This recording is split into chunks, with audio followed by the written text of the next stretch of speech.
This episode is presented by State Farm. Life's full of decisions, big and small, and sometimes you make movie ones you can really stand behind. For example, I was wise enough to stick around through the mid-credits during Ryan Coogler's Sinners, and unlike my co-host Amanda, I got to see a very special sequence with a great Buddy Guy, among other things. State Farm gets it. Making confident choices can make all the difference. That's why with the State Farm Personal Price Plan, you can choose the right amount of coverage to help create an affordable price for you. Talk to a State Farm agent today to learn how you can choose to bundle and save with the Personal Price Plan. Like a good neighbor, State Farm is there.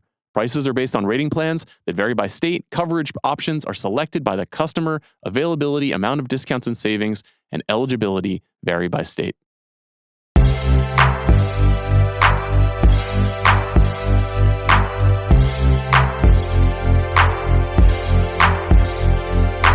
I'm Sean Fennessey.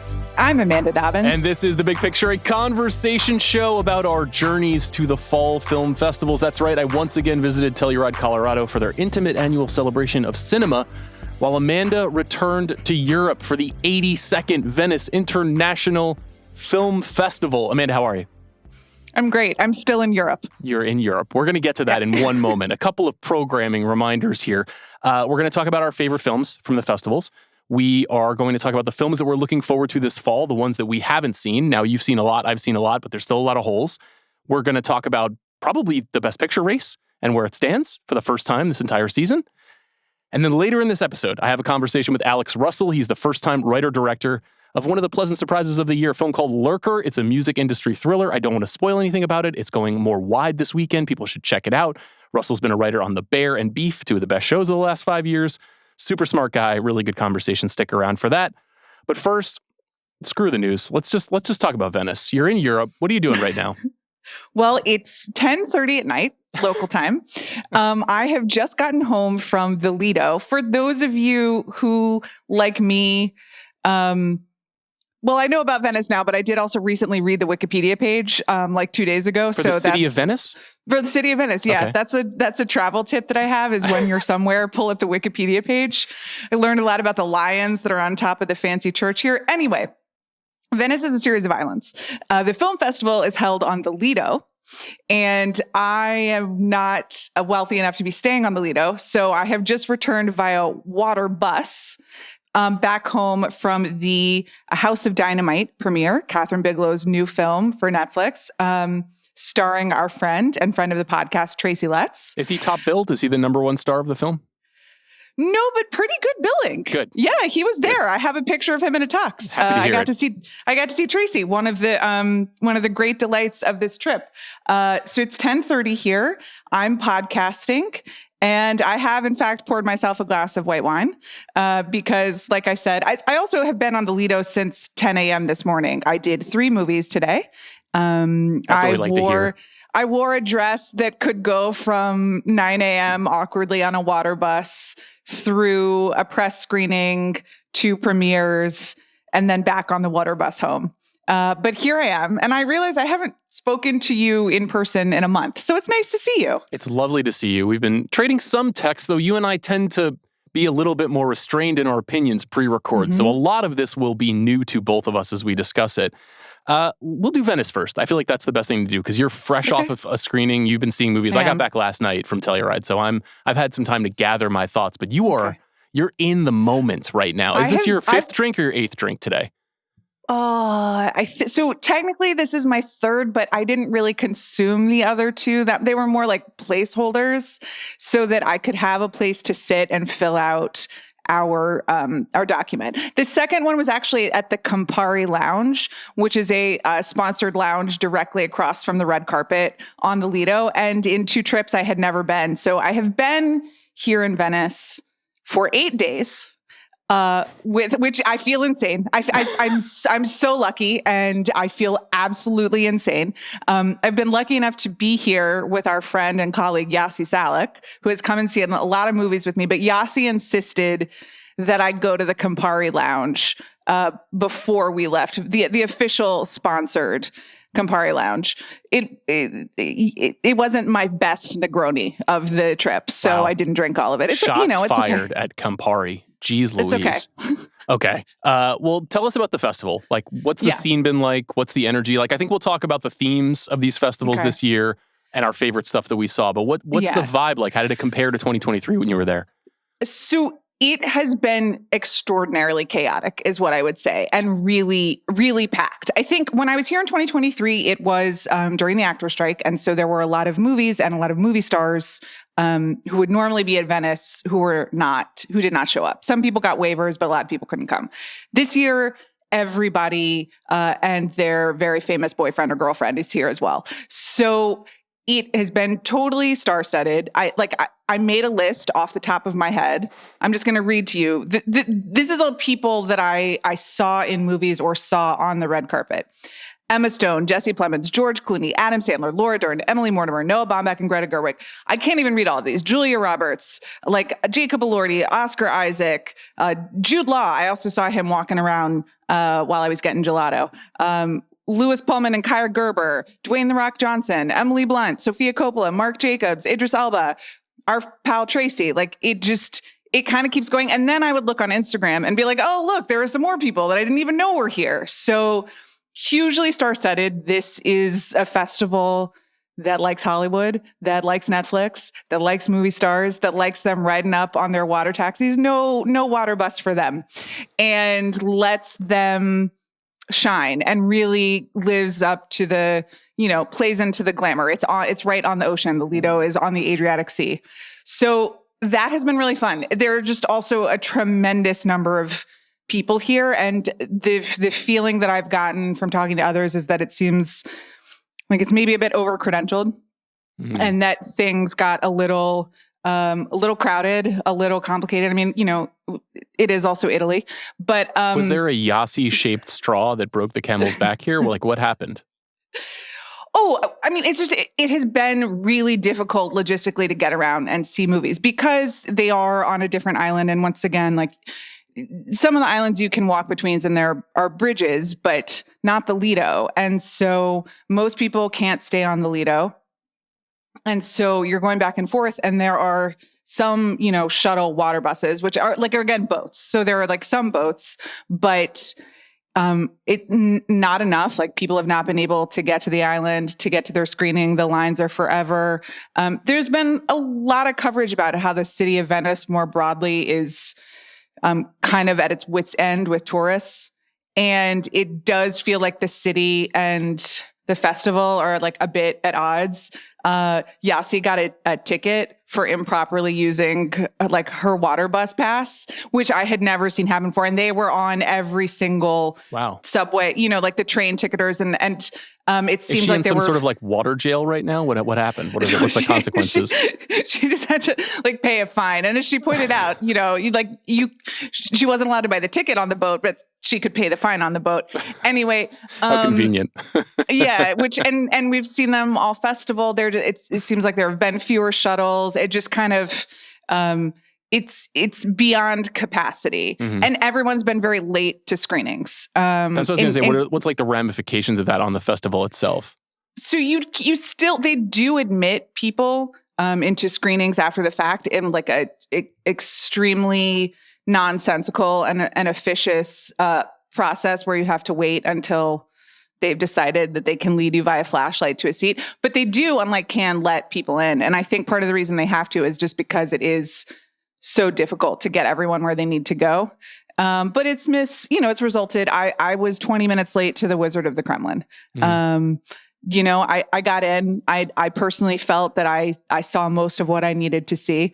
But you can feel that people are stressed and it just feels like there's no room for discovery. How about that? Because of the way that the screenings are set up, it is also a longer festival.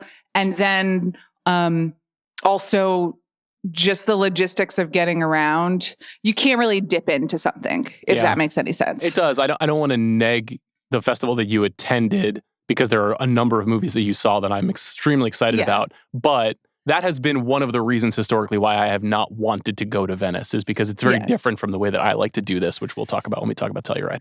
No, I mean, I thought of you on one of the shuttles, and I was like, you would absolutely hate this. I mean, I saw 15 movies, so I did my homework. Good job. I planned. I at some point thought I was going to have to sleep on the Lido because we also had some thunderstorms, and these canals and these boats aren't built for this. I made friends with some listeners, actually. This was after the Jay Kelly screening. And so it was like 12:30, pouring down rain, lightning and thunder. But I made friends with Ruthie, and she navigated and together we made it home. I really think I would have been arrested had it not been for them. So I'd like to thank them very much. I'd like to not thank them because it would have been very funny if you were arrested in Italy. I just want to say. Listen, with my name, I can't be having any skirmishes with the law. Oh my gosh, I forgot about that. Yeah, in Italy I of all places. Jeez my Louise. Passport, that's what it says. And then there's a Dobbins at the end. It's tough.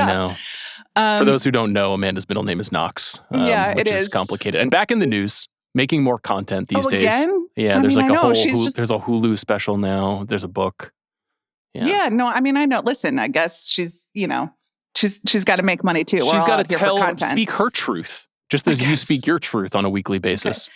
Anyway, it's insanely beautiful here, and it is surreal every day to go back and forth to see these major movies in this beautiful place.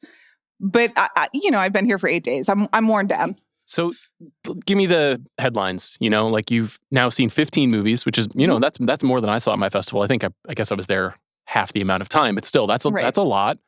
Right. We'll talk about your favorites, but like kind of what are the big takeaways? What are the like thematically, even just from a if you were putting a headline on this episode, what would you say? This movie or this moment or this idea? Right. Late capitalism, bad, and makes men crazy. Okay. Would I say, and then also getting old is hard would be the two things, that you're grappling.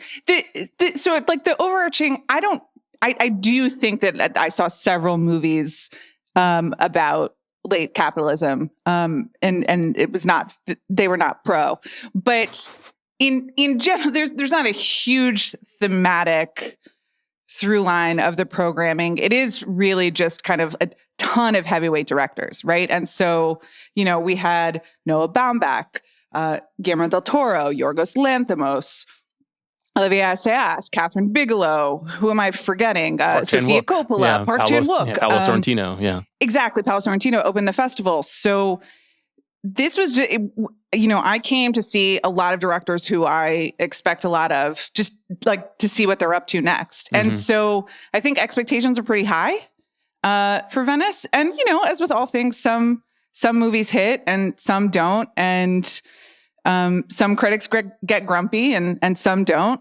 And so it's, I would say that the through line, it's trending upwards. I think if you talk to everyone on day 3 or day 4 of the festival, I was having a fantastic time, but it seemed like morale was low.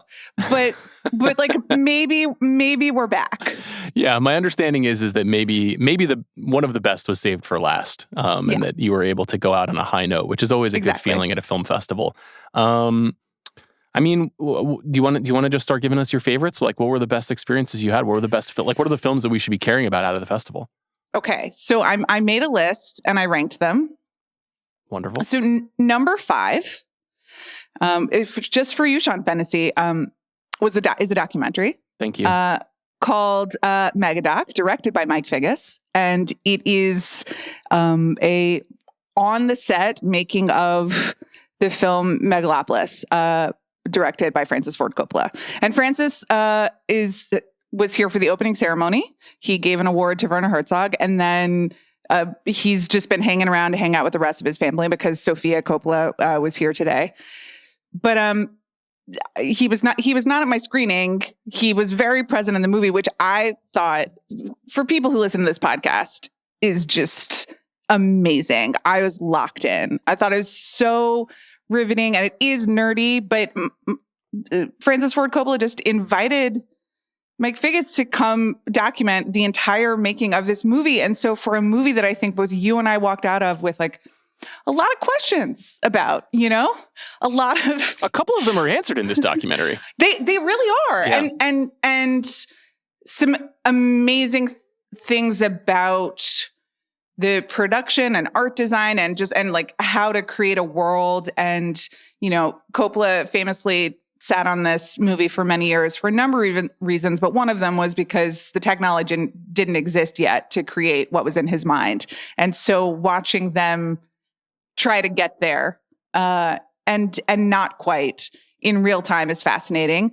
Shia LaBeouf finds the camera in this movie. He sure does. A lot. I had a chance to see this as well, and that was my number one takeaway was Shia is Shia-ing at an all-time rate. Yeah, but it's really, I think it's really well told. It does, he gets sit-down interviews with almost everyone, including Dustin Hoffman, but it's incredibly edited. One of the... He gets a Dustin Hoffman meltdown during a scene and then cuts to like a very obsequious, talking head Hoffman. It's really very clever. And, as Figgis says in the documentary, most of the great making of documentaries are about disasters. And so you can kind of see them realizing in real time that things aren't really lining up. And he's there for all of it. So I was wrapped. I loved it. Yeah, I think you nailed it. Figgis, for those who don't know, is really a feature filmmaker. He made Leaving Las Vegas and Internal Affairs and, mostly worked in the 80s and 90s. I can't remember the last time I saw him, Figgis movie. Mm-hmm. But one of the things I liked about the movie is, in most documentaries, I would hate this. But since he's a seasoned filmmaker, he's going in front of the camera at critical moments where he's like, shit, I kind of don't know what to do now. Or how do I get Adam Driver to talk to me? There are a couple of moments that are really revealing where he is participating in the doc. And Natalie Emmanuel's agent doesn't want me to film her eating, which that was as awesome. Making it into the doc was so good. Well, she didn't give him anything else. And it also does confirm what I was thinking about the performance the whole time. Aubrey Plaza is amazing in this. Just very funny. Aubrey Plaza-ing. Yeah, is great. I'm glad you enjoyed that. Okay, what's next? Great question. What did I put at number 4? Oh, yeah. So this is another movie that's on your list because it premiered here at Venice, and then Emma Stone and did Jesse Plemons also fly to Telluride? He certainly did. Jesse Plemons was on my flight to Venice, which was very exciting. And this is Begonia, which I just absolutely clicked with. This is my preferred Yorgos Lanthimos flavor. It's Dogtooth and the Lobster. Yeah. And in some ways is familiar, but I think also maybe it doesn't upend, but is playing with your expectations of a Yorgos Lanthimos movie throughout. And it really got me. And then the Jesse Plemons performance is lights out.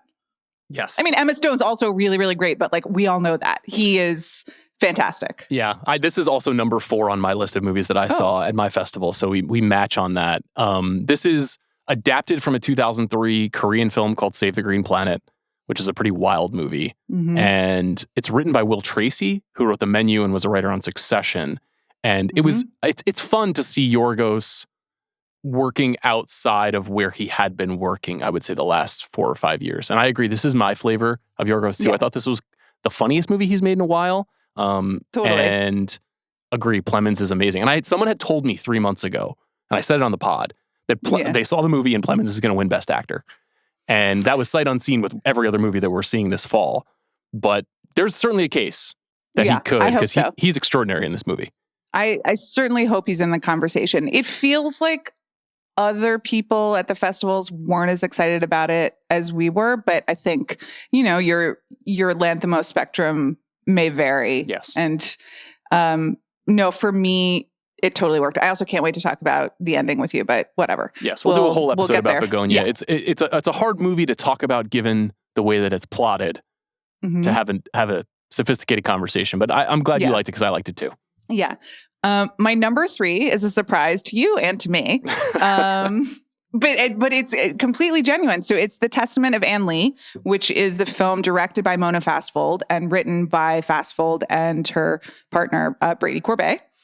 And it stars Amanda Seyfried and it's about Anne Lee, who was one of the founders of the Shaker movement, which I knew very little about, including as is it explained, it is explained early in the film that the Shakers got their name because they had Quaker beliefs, but also their worship involves ecstatic movement, and so they are the shaking Quakers, thus the Shakers. And so I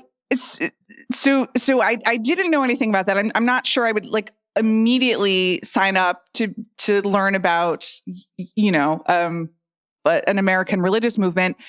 And then, guys, I got to tell you, it's just a full-on musical, which not in the traditional sense, but Daniel Blumberg, who did the Brutalist score, uses traditional Shaker music and kind of fashions it into their like actual musical numbers. And for me, it was the choreography that was what really it sealed it. Like, is amazing, and they're like going for it. I personally observed more walkouts at this movie than I did, but that was all like old Italian people, respectfully or not that respectfully. In general, I think the proportion of tickets to old Italian people who only stay for 10 minutes in a movie could be re-examined at the Venice Film Festival. That would be my note. But I don't always love singing, and I sometimes the fast fold corvée thing works for me and sometimes it doesn't. And I thought this was really wonderful.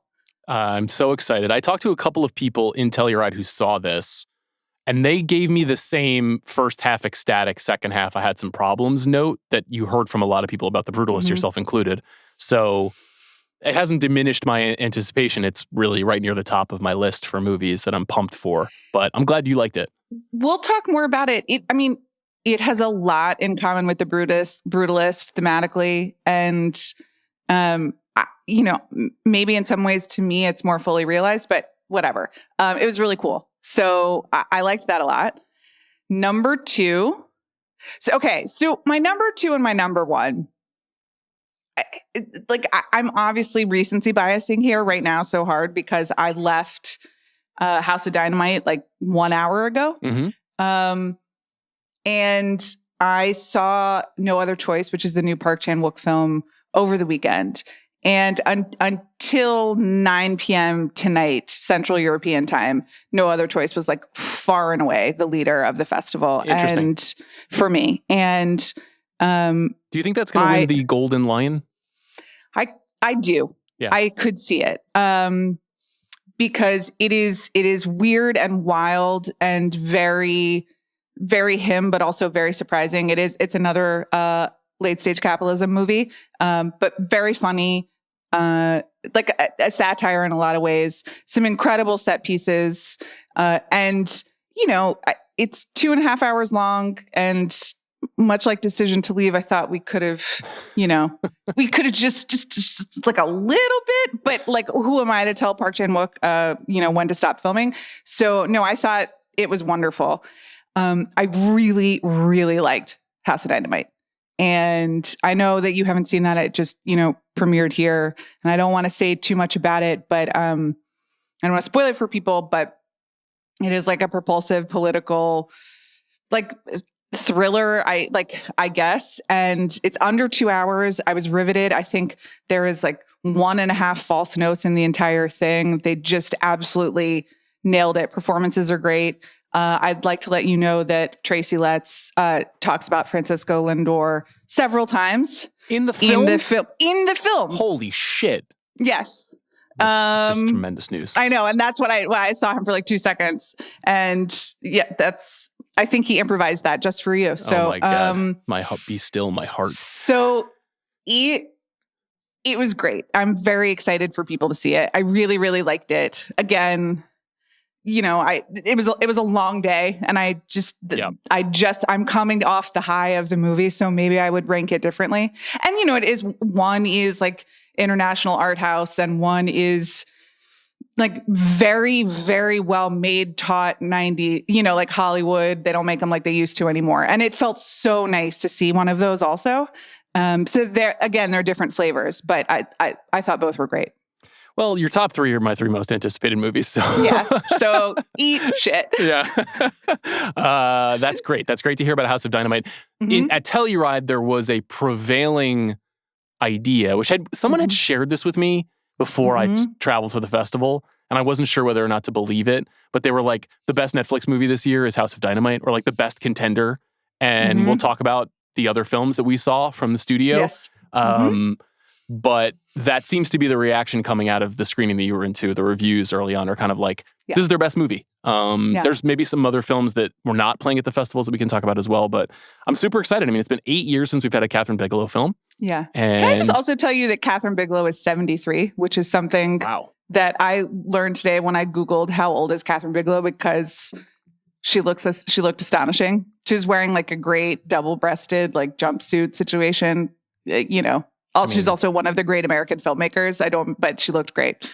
I mean, she's always been a striking person. Well, I'm pumped for that movie. Honorable mentions. Yes. Okay, here we go. Well, I mean, this is really funny. The films by my 3 favorite directors. That should tell you something about these movies, I would say. Well, so listen. We'll do a whole Jay Kelly thing. I saw Jay Kelly. I was at the premiere. I am not a monster, so I cried. Okay, it moved me, and I thought that I liked it. I wanted to love it more. You know, this is the new Noah Baumbach film. Yeah. Yes. Oh no, I'm sorry. We went straight to that. No, but Jay Kelly has been a thing for us for 2 years, but not for most people listening at home. So, and it stars George Clooney. Maybe you've heard of him.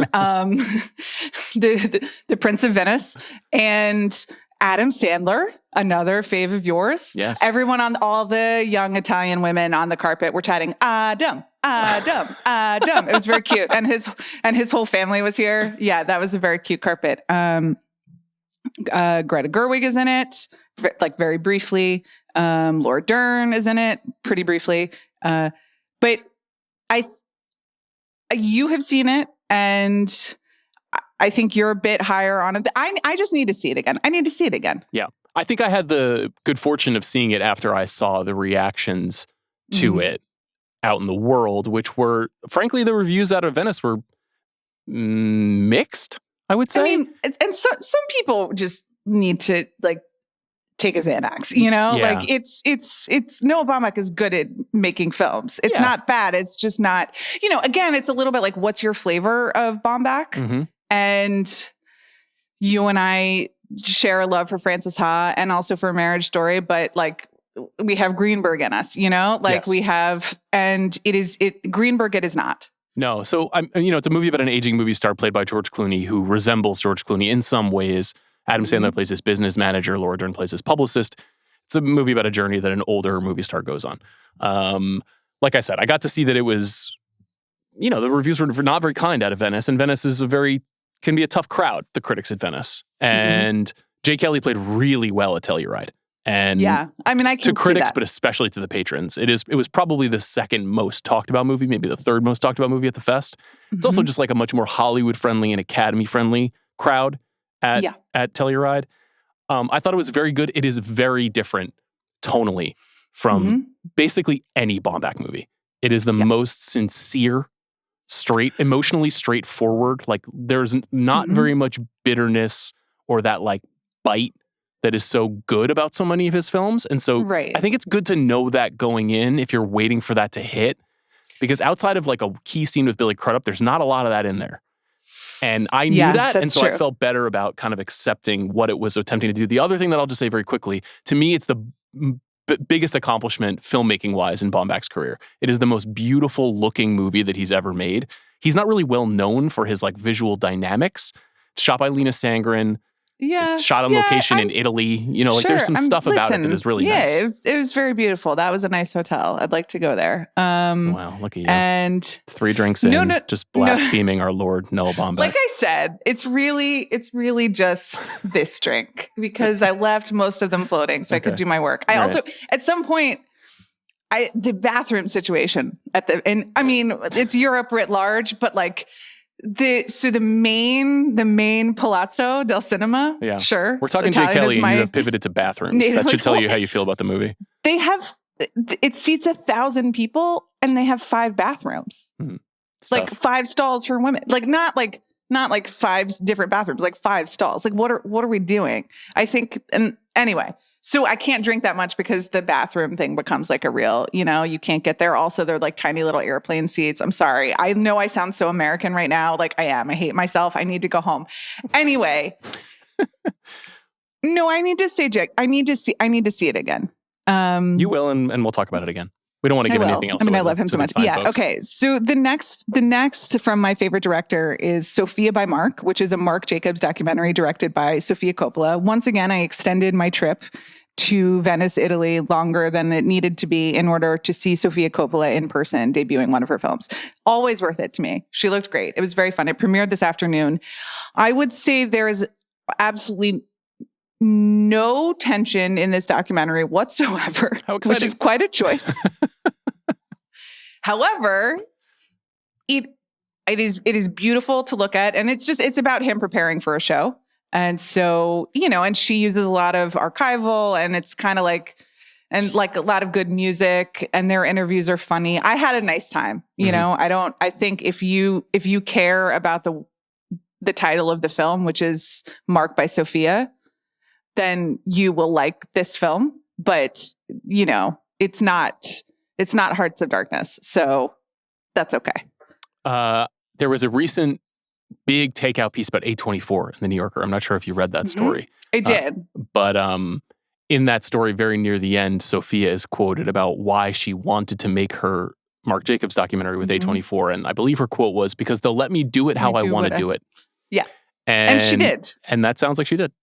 Yeah. I would like to at some point discuss some of the music cues with someone else, but I had a really nice time. She was wearing Marc Jacobs. Mark was there too. It was nice. I had a nice time. It's time for you to talk about After the Hunt. Okay. Thank you. Okay. So let me start by saying this, and I'd like to explain why. Okay. And I think that it's important context for the festival as well as my experience. I had to leave After the Hunt early. Oh. So I had to leave After the Hunt. I don't really know. Early because I needed to get to the J. Kelly premiere. And so here's what happened. After the Hunt already started off a little weird because it is not in competition here at the Venice Film Festival at Luca Guadagnino's request, according to the festival. This is, of course, the new film by Luca Guadagnino, starring Julia Roberts, Andrew Garfield, and Ayo Edebiri. So because it's out of competition, the screening times were a little weird, and it was a little harder to see. And so the only way I could see it was right jammed up. As I texted you, I was going to have to sprint from After the Hunt to J. Kelly. So that would have been okay had there not been torrential rainstorms in Venice that day, and also had the screening not started 20 minutes early. So 20 minutes late. Got it. Okay. So the press, the people who had tickets to the screening, stood outside in thunder and lightning for 20 minutes, waiting for the screening to begin. Listen, again, not to be American, but I think it would have been a liability issue in the United States, but there we were just standing outside holding umbrellas like lightning rods. And then when we got in, there was speculation. And I have heard that it is all speculation. I cannot confirm this in any way, shape, or form, but there was speculation that perhaps it was a sound test by a certain someone that left us out in the lightning and the rain for 20 minutes. And I mentioned this to an usher at the screening area, and he just laughed and said I wasn't there and walked away. So that's all the reporting that I have for you. I think that might inform the reactions to After the Hunt. I would just put that out there for everybody. Interesting. I have not heard this. So it was just an unfortunate setup leading into the screening. We were all soaked, and it was it was miserable. And this stuff matters. This context weirdly matters. Yes. And you never see this in the trades when you're reading the review. Yeah. But festivals are usually fun, but they can be pretty anxiety producing and a little bit frenzied. Right. And so I think that everyone was in a very bad mood when this screening started and not willing to give the film any belief. The benefit of the doubt. I also mentioned that so that's why I had to leave early. I had to leave early so I can't speak authoritatively on where the movie's politics net out. I think I have a pretty good idea. I also had many people, I did like my own Rashomon and had everybody I saw reenact the last 20 minutes of the movie for me, which was fascinating in its own way. But this is, it is tar, but we don't have tar. We already have tar, and we don't need another one. Okay. And it is about cancel culture. It is about sexual assault. It is about believing women. It is about Woody Allen, because it literally starts, the very first thing you see is a title card that said, it's a prologue, and the title card says, "It happened at Yale," in the Woody Allen font, which frankly I thought was really funny. I was amused to learn that as well. It's like, and the whole prologue is funny. I think I personally, from what I saw, felt the movie knows what it's doing and knows that it's trying to provoke people and even knows it's going to piss people off. It is like a little bit of like, Gen X yelling at Cloud and or Gen Z. But I think intentionally, and I wonder if maybe it's been not quite getting the benefit of the doubt on that. That said, I don't know how it concludes, or at least I do, but that's secondhand. And number two, it still is a lesser tar. And there are scenes that are almost like, there is a scene where Julia Roberts is a blazer, like yelling at someone younger than her about sexual politics and power politics. So we've seen this before, and we've seen it better. Okay. So it's kind of, I kind of had a good time. The way that Julia Roberts dresses is like an actual attack on me. It's like, you'll see and you'll just laugh because it's how I dress, but like better. And also it's Julia Roberts wearing it. So that is something I'll be working through personally. But I don't know. I'm excited to see the rest of it. I'm excited to talk with you about, or maybe I'm not. Maybe like we just shouldn't talk about it because then all the young people will be mad at us and will, I relish the opportunity. I cannot wait to watch a prickly, provocative movie about how Gen Z doesn't get it.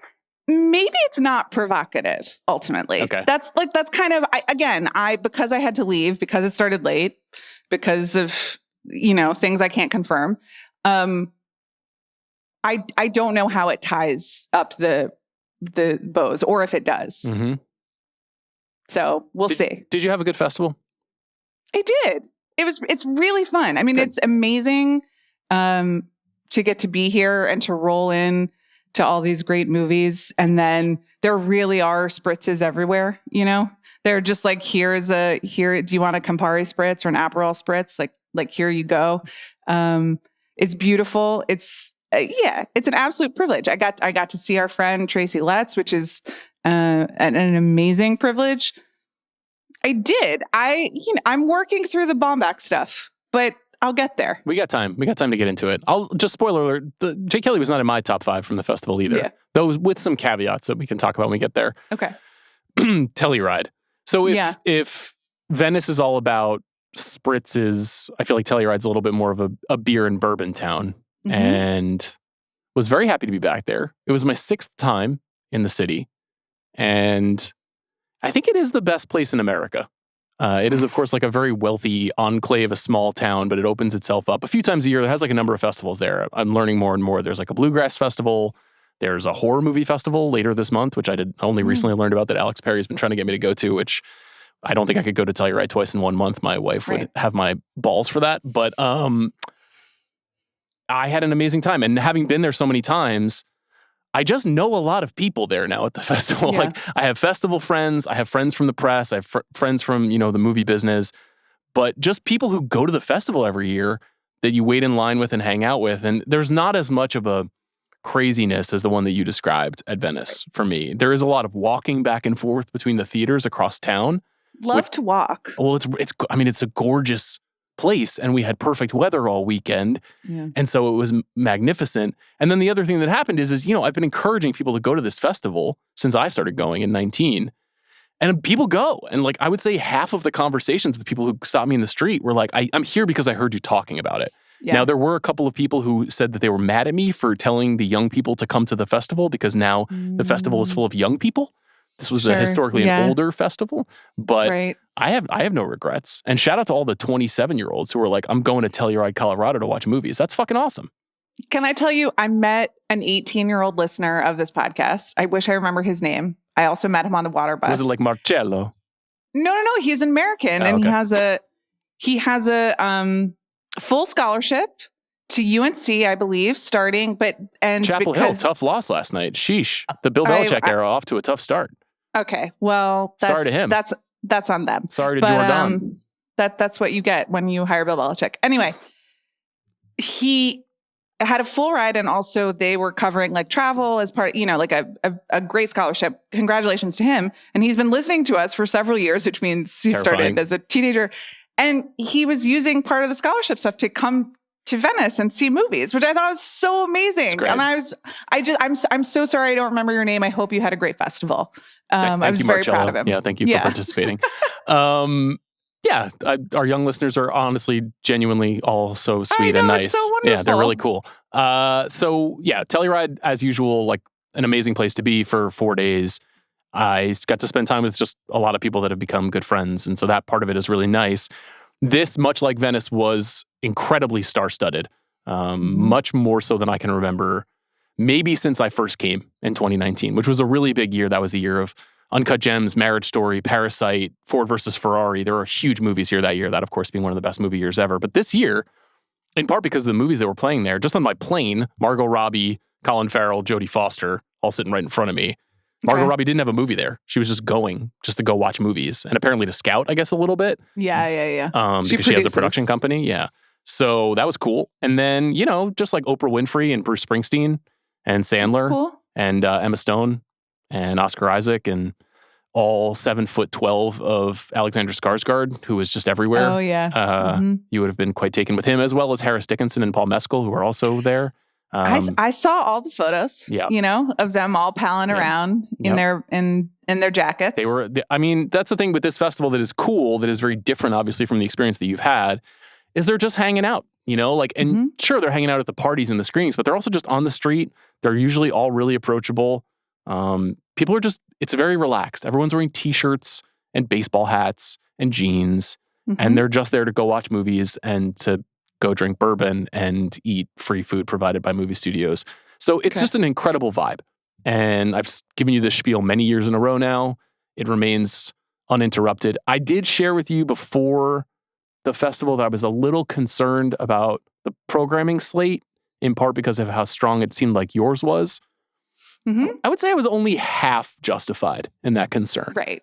Because I saw it panned out, I saw a ton of good stuff. I do think that Here's an observation before I get into the movies. Movie culture has shifted to the international world, right? Yeah. Cannes and Venice are most likely going to be the places where, for example, Park Chan-wook's new film is going to premiere. Park Chan-wook is unlikely to premiere a film at Telluride. And so that's a kind of a corridor of movies that are more or less not available as premieres at that festival, and probably not to TIFF either. So Telluride has to contend with that. So they have to fight for their own premieres. So the two really big premieres this year were Hamnet, which was good, and we can talk about it, and Springsteen, Deliver Me From Nowhere, which I thought was less successful. Those are two big movies from two big American movie studios, but they have to be strategic about what they can get and what they can't get. I think aside from that conundrum of like, what is the really super noisy premiere, the programming otherwise at Telluride is still fucking amazing. Both like the festival carryover stuff and then the smaller stuff and then the nonfiction is all really good. So it was generally like a better than I expected, but not great slate of movies this year. There were a lot of themes. My old pal Ezra Edelman was the guest director this year, so he programmed a bunch of older movies. I haven't seen him in years. We were talking at the festival about I think he was the second or third ever guest on this show in 2017. But he programmed Network, All the President's Men, The Insider, and Malcolm X as a testament to How I've the heard World of is them. Going. Yeah. Which is It's Not a Good Time. That happened to map neatly onto a bunch of movies that were here, including Cover Up, which is a Seymour Hersh doc, which is also in Venice, but I know you didn't get a chance to see. I know I missed it. I'm sad about that. A great film. The Secret Agent, Begonia, It Was Just an Accident. All these movies kind of all fit into the theme that Ezra was vibing on. And then there were like a lot of weird micro themes and a lot of movies, as a lot of people were saying in the theaters themselves, like these movies are all talking to each other. So like 2 movies about bad dads in Hollywood in Sentimental Value and Jay Kelly, 3 Hamlet movies. There was 2 monster movies. There were 2 movies about sort of like the mystery of identity. There were 2 Linklater movies, Blue Moon and Nouvelle Vague. And there were 3 films about Hollywood and filmmaking, Jay Kelly, Sentimental Value, and Nouvelle Vague. So there was a lot of like, hey, did you see that? It reminded me of that going on in the room, which was really interesting. I'll give you want to hear my list? Do you have any questions? What are your... No, I want to hear your list. Okay. I'm jealous mostly, because we didn't have any of those, because Venice does not play any of the Cannes movies. Right. So, and I was traveling, so I haven't seen any of them, and I'm jealous. So here's the tricky thing is that 3 of the movies on my list premiered at Cannes, and I saw 4 of the movies on my list before Telluride even started. That's between you and the mountains and God, Okay. Like, Do you think I shouldn't share that information?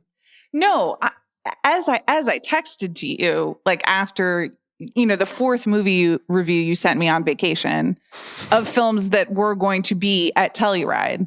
Like I said to you, like go on vacation, and that's how you go on vacation. I went you on love vacation. to do it. I went to Hawaii. You did. It was great. I know, and it looked beautiful. But when you decide to see the movies, whether you see them at home before you go or in Telluride, that's up to you. Yeah. Well, I was looking back at last year when I did the episode about Telluride, and I missed a number of movies. I didn't get to see like 12 movies that I would ultimately go on to see that were, they weren't awards contenders per se, but they were stuff I just wanted to check out and I didn't have time. So this year I tried to pre-screen as much as I could, which means I saw pretty much all the Cannes films and a couple of other films.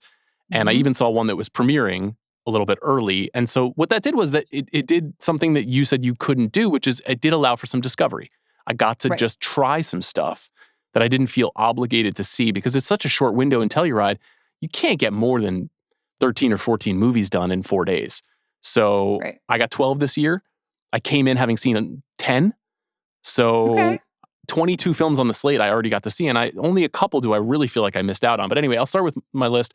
Number 5 is It Was Just an Accident, which won the Palme d'Or, was acquired by Neon. This is Jafar Panahi's new film. He was honored as one of the medallion recipients at the festival. And this is a incredibly striking film that is simultaneously like dread-induced and very funny.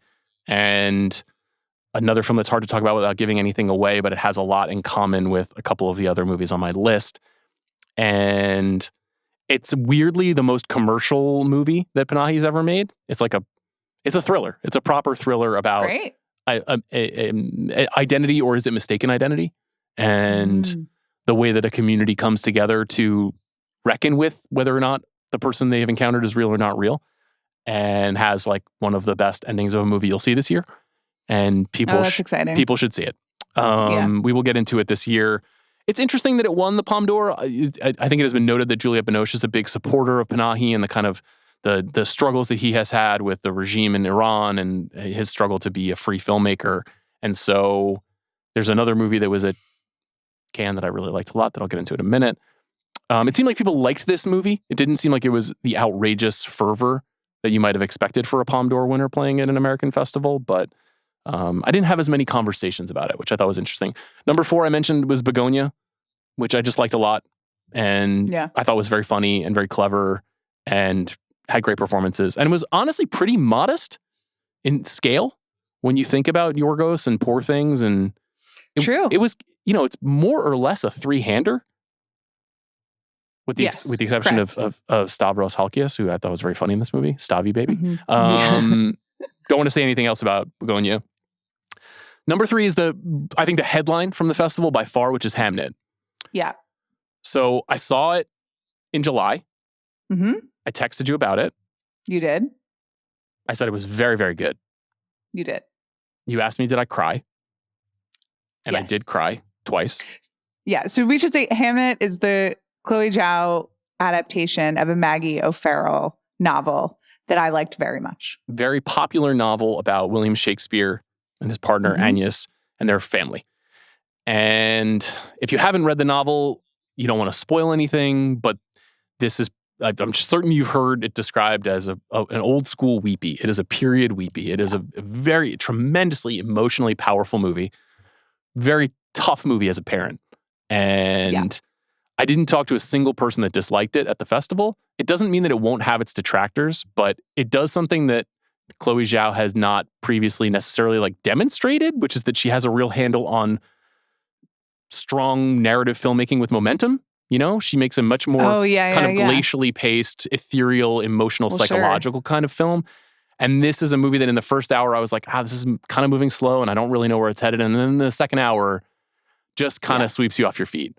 And also has an absolutely like thrilling final 20 minutes. And the ending of the novel is unlike anything that I've read it in some time. It's amazing. So if they get close to that. It seemed like they did, and I heard from a lot of people who read the novel about the way that it was adapted and how some things were shrunk down that worked really well too. So it's Paul Mescal as Shakespeare and my beloved Jessie Buckley as Agnes. Right. And did I text you that Jessie Buckley will win back then? That she'll win Best Actress? Okay. But you think she will? I do. I mean, it's an interesting slate, and we can talk about who would be among the contenders. I guess Emma Stone is in the conversation there in Begonia. Sure, she always is. Yeah. And Amanda Seyfried as well. But goddamn, she just took my breath away. And she is just an amazing actor. And she does so much in the final 20 minutes of this movie. So we'll talk about it when we get to it. But this was the talk of the festival. This was the movie that took over, that everyone was thrilled about. I have some doubts about its Best Picture contenderdom. I do think, obviously, Chloe Zhao has already directed a film that won Best Picture. Right. But and it seems small and, emotional. And also, I'm just imagining when you tell people, it's about Shakespeare and his family. We already did that once. And like, that was a pretty ugly Oscar campaign. So that's true. I think in 1998, this would have won pretty easily. Sure. It may still. And I think Chloe has like a good story to tell about having survived the Marvel machine and come out the other side. Maybe even having picked up a couple of things, having made a movie like that. Not that there's any CGI Thanos in Hamnet, although I would have appreciated that. But it's a very good film. Yeah. Number 2 is The Secret Agent, which is Kleber Mendonça Filho's new movie, the Brazilian filmmaker who we've talked about a couple times on the show. This is his new movie starring Wagner Moura set in 1977. That is one part character study, one part espionage thriller. That is very much a companion to I'm Still Here, the film that was nominated for Best Picture last year, the Brazilian entrant. This movie to me is far superior. I was really like mixed down on I'm Still Here because I thought it was so standard in terms of its narrative. This is like a movie that goes in wild places, that features like an amazing central performance that feels much closer to me to like those movies that Ezra programmed, that is like The Parallax View and All the President's Men. And it's like a conspiracy thriller wrapped inside of a sincere story about a guy trying to get back to his son. I thought like an exceptional film. And I'm hopeful is like more than just a Wagner Moura Best Actor showcase. I hope like a lot of people get a chance to see this. Neon picked this one up as well, as they are wont to do with international contenders. We were speculating on Thursday night at dinner at Telluride that Neon could have all 5 international feature nominees. Oh, that's funny. Okay. Right? Because they've got the Park Chan-wook film. They've got The Secret Agent. They've got It Was Just an Accident. They've got, I think they have Surat, which is a Spanish film that was not at either of these festivals, but is fantastic. And they've got the film that I'm going to talk about next, which is Sentimental Value. Yeah. Which won the Grand Prix at Cannes. It is a new film from Joachim Trier, starring Renata Rensby, Stellan Skarsgård, Elle Fanning, and is a kind of like emotional continuation of The Worst Person in the World, about a young woman, the daughter of a famous filmmaker who is an actress herself, and then her sister and the actress who is participating in her father's next film, and the home that they grew up in, and the way that all of these things converge on each other.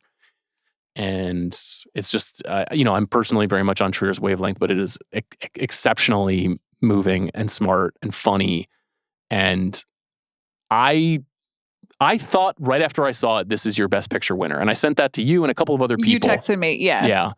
And you were like, oh, interesting. And some other people were like, you're an idiot, shut up. But this movie just worked really well on me. There's obviously a bunch of films we haven't seen yet, but I think Trier's balance of formal daring and sincerity is very exciting. And so I'm looking forward to you seeing this movie. I'm really, really excited to see it. I mean, there's one other fall film that I'm also greatly anticipating, but this is it. This will be a holiday. Yeah, it's worth it. I'll talk about some stuff that was there that I hadn't seen before because I saw most of those movies. Jake Kelly, I liked, as I said. I think it's not in the A tier of Baumbach, but I really love all of his movies. And he was honored as well with a tribute at this festival. And he was interviewed by Rajendra Roy from MoMA. And then afterwards, Adam Sandler and Laura Dern came on stage and gave him like a roast tribute where they talked about their experience with Noah and how much they love him. And Dern and Sandler were so funny and so great. And, these theaters are very intimate. They're very small. The Palm Theater where I saw it is it's like less than 500 people.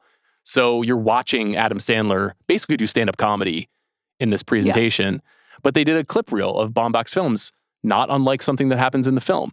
Yeah. And watching the best moments from all of his movies strung together, one of the ideas of the movie is that making movies for Jay Kelly is the story of his life. He charts the progress of his life across the movies he's made.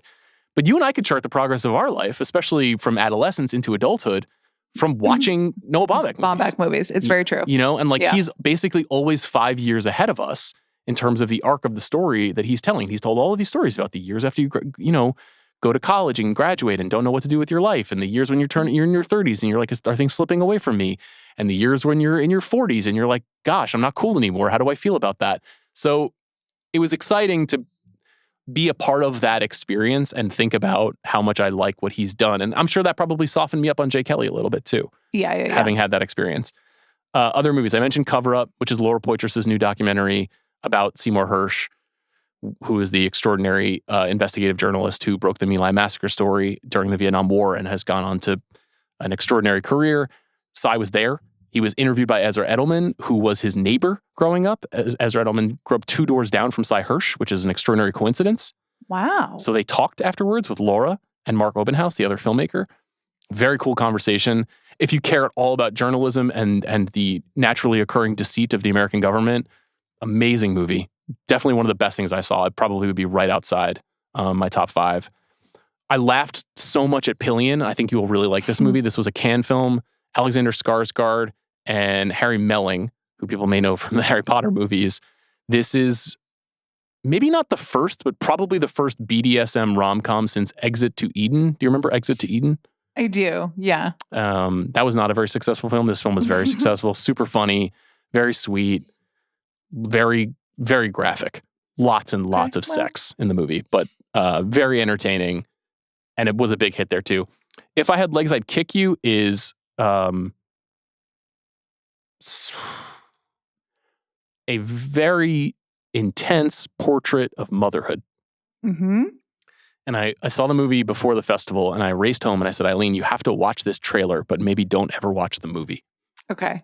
Because it is harrowing. This is on my anticipated list, but and I'm going to see it professionally, but I am also possibly stressed out about it. Yeah, it's Mary Bronstein, who has not made a movie in many years and is married to Ronald Bronstein, who is a filmmaker himself, the editor of the Safdie brothers movies. And it's a movie about a mom played by Rose Byrne. It premiered at Cannes. Or no, it premiered at Sundance, I think. And the camera is on top of her face for like the entirety of the movie. It's about a mom who has a young daughter who is struggling with a physical ailment and a father, a husband who is out of town. And things are starting to fall apart around her. And we've all been there.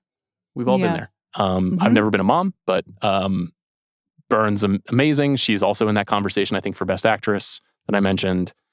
I also saw Kelly Reichardt's The Mastermind. Delightful. 70s art house thriller with Josh O'Connor. Sat next to Josh O'Connor during the screening. Lovely chap. Oh, cute. Yeah. Okay. That's nice. Did he sit through the screening? He did, yeah. And then did a Q&A with Kelly afterwards. Oh, that's nice. And, very quiet, very downbeat, very classically Reichardt. Don't expect fireworks. It's a character study, but it's a really good film. I think you'll like it. Ethan Hawke in Blue Moon, loved. Mm-hmm. One of my favorite performances of the year. He plays the Wren's Hart, one half of the Hart and Rogers musical team. He's kind of at the end of his life, reflecting at Sardi's on everything that has come before.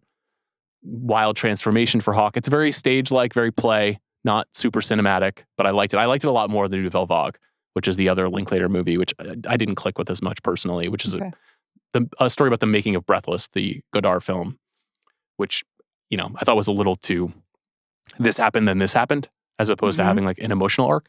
The surprise of the festival was this movie called Tuner, which I tweeted about. Daniel Rohrer, who is the documentarian of Navalny. I'm sorry for tweeting.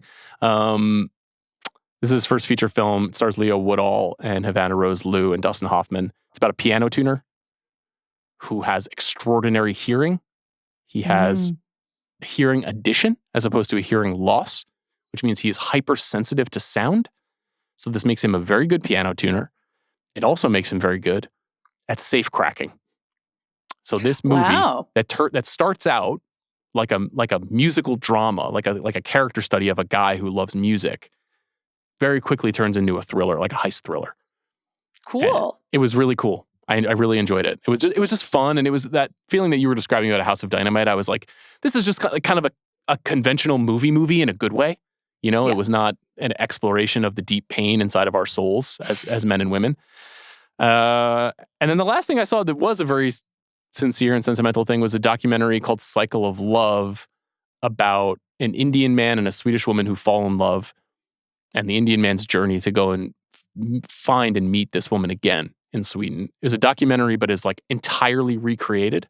And the trick of it is that the recreations are basically real, where the actors who are hired are traveling through the world, and all the encounters that they have with people across this journey are captured on film in documentary form. So the conversations between the man and the woman are actors, and they're performed. Everything else is real. Really cool movie. Really sweet. Huge crowd pleaser, especially among the older folks at the festival.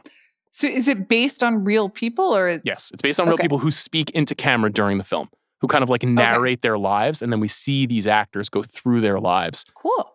It was cool. It was nice. And it was the kind of discovery that you don't always get at a film festival if you don't pre-screen like a maniac. Okay. I missed a bunch of stuff. The number one thing I missed that I feel bad about is Man on the Run, which is the Paul McCartney documentary that Morgan Neville You didn't directed. see it? It just didn't match up with my timing. Yeah. Okay. But you were just gloating about it. Well, I was so pumped, and then it was like opposite Jay Kelly and opposite. The other movie I should mention before we move on is I saw Frankenstein.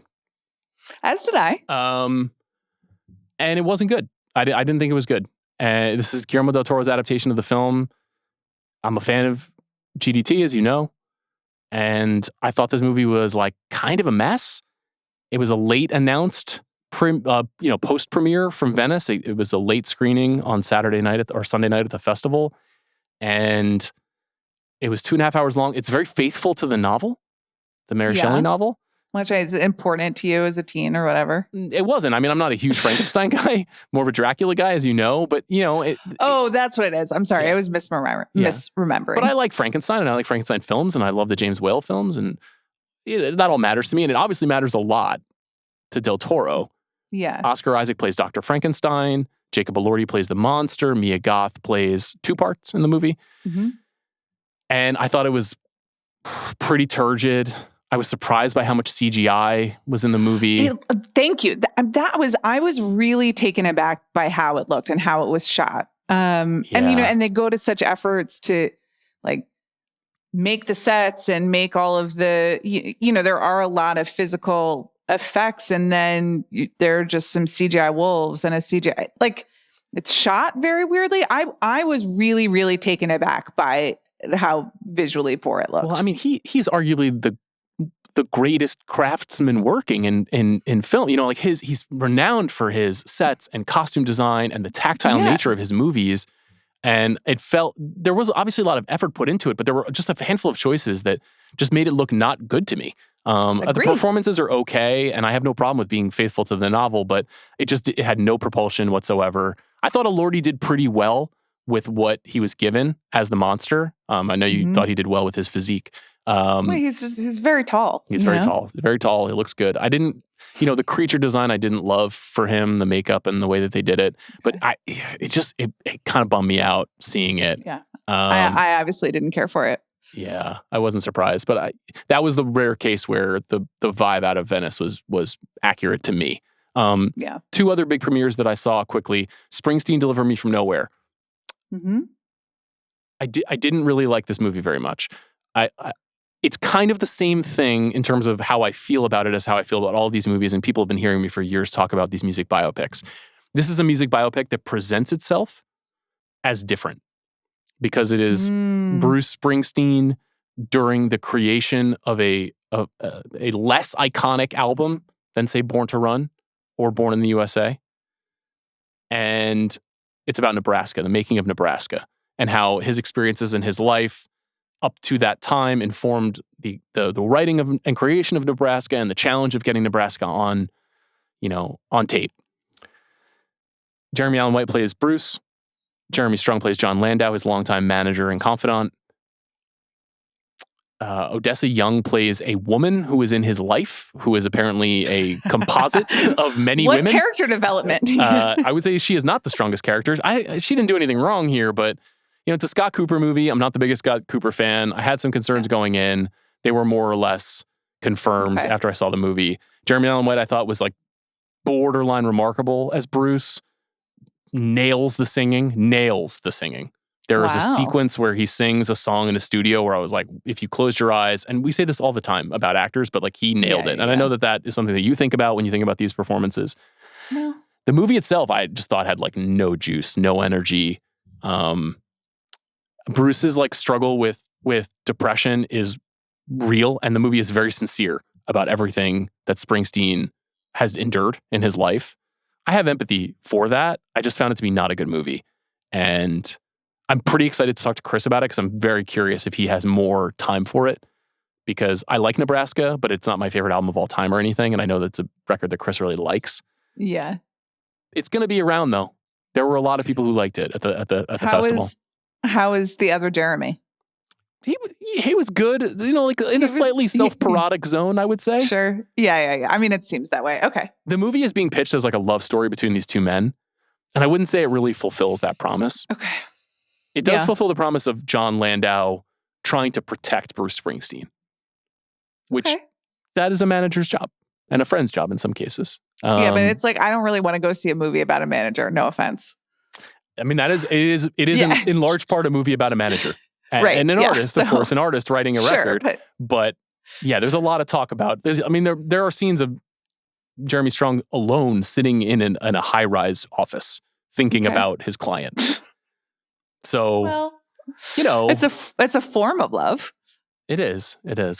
I should get a manager. Then someone would really love me. Something. Yeah. The other movie that I saw that was a bit disappointing was Ballad of a Small Player, which was one of the big Friday night premieres. Sad. Yeah. And Colin Farrell about a high roller in Macau who gets caught up in a web and loses everything and has to get it all back. Mm-hmm.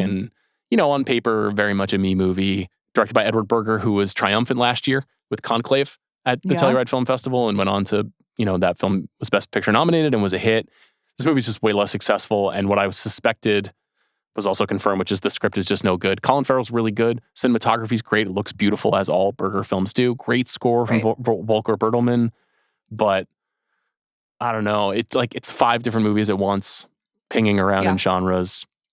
Didn't really work. Colin Farrell was at a lot of movies and was around all weekend. Seemed like a lovely guy. Seemed to be having a great time. I sat 3 seats down from him at this premiere. Felt that was tough. It was tough. That is tough. It was quiet in the room during the movie, which is really not ideal. Yeah. So that wasn't great. I think those are the big ones. I don't think I missed anything. Yeah, I'm trying to think if there's anything else that I saw that didn't really work. Frankenstein, for sure. I'm there are a couple, but I don't really think anyone needs my thoughts on La Grazia or. I thought it was so dull. I really like Sorrentino's movies too, and I thought it was very dull. I know I say this a lot, but like The West Wing did a really good episode that was like this, but 45 minutes and written by Aaron Sorkin. So, I liked the rap stuff was funny. I sort of liked the disco music. It was. I kept waiting. I mean, this is the new Paolo Sorrentino movie about a president in the final days of his term trying to make a couple of decisions before he leaves office. Right. And it has this kind of amusing techno hip hop motif where like this very young music is starting to strike this older president who's played by Tony Servillo. And I feel like the movie is almost the music is a metaphor for the movie, which is like there's a lot of buildup and no delivery. There's no catharsis. It doesn't hit.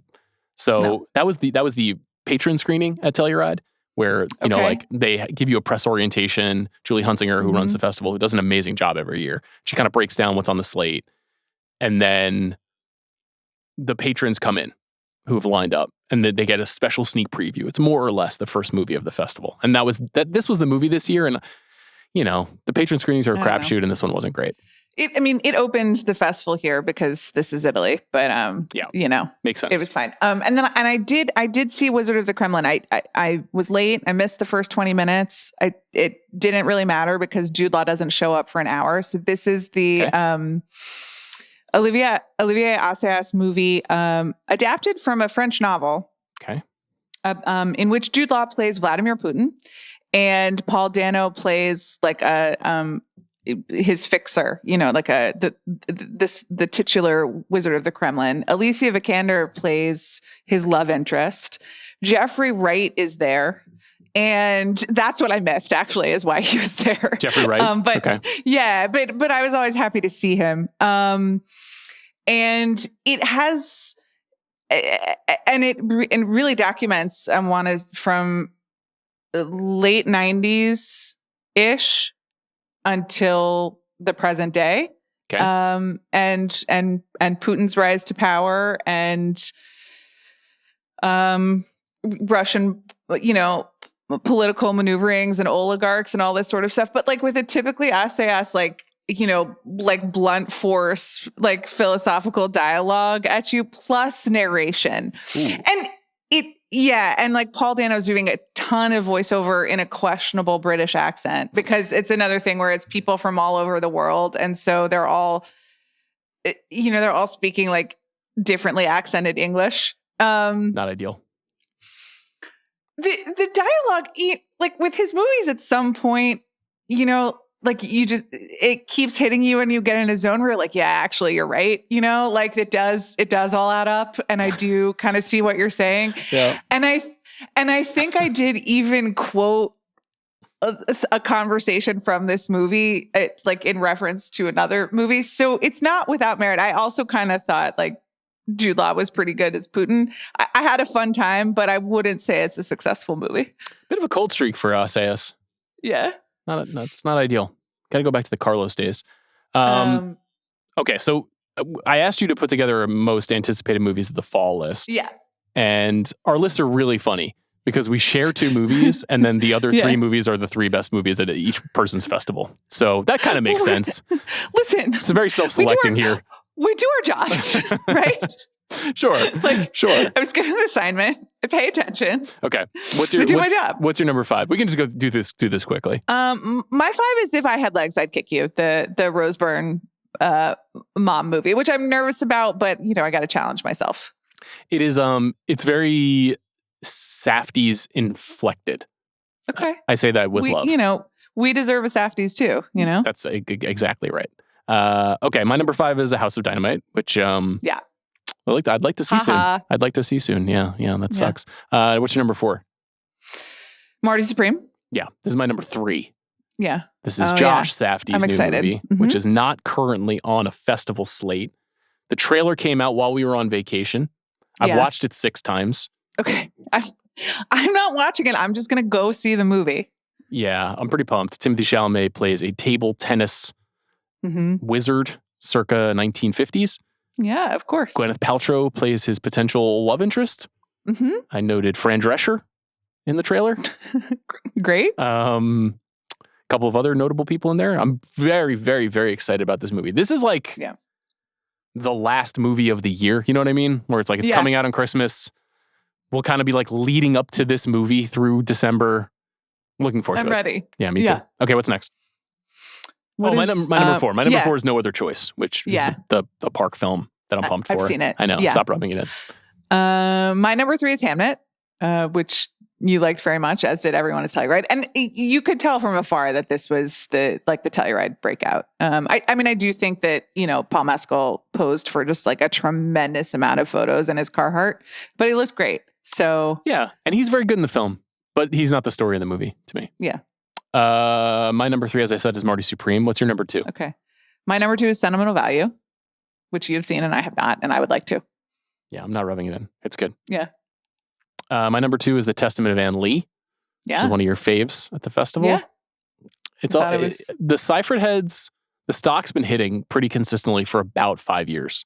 Yeah. Ever since Elizabeth Holmes, she's been just nailing it on. And one of the things I was going to say is when her Oscar campaign really happens, we need to do the I finally watched Mamma Mia episode. Yes, you do. Also, you have never seen the Tom Hooper Les Mis, right? No, I haven't. Yeah. Yeah, which there's like 2 shots where she's singing and like intense close up, and I was like, oh no, we're getting into Les Mis territory, but they get away from it, and she's really good. So it's gonna be quite a ride for you. Have you seen Mean Girls? Oh, I love Mean Girls. She's very funny in Mean Girls. She has ESPN. No, I love her, but it's funny that I've not seen her 2 biggest movies. Yeah, that's okay. We'll catch up. Number 2 for me, I said Testament of Anne Lee. Number 1 for you is the same as for me. What is it? One Battle After Another.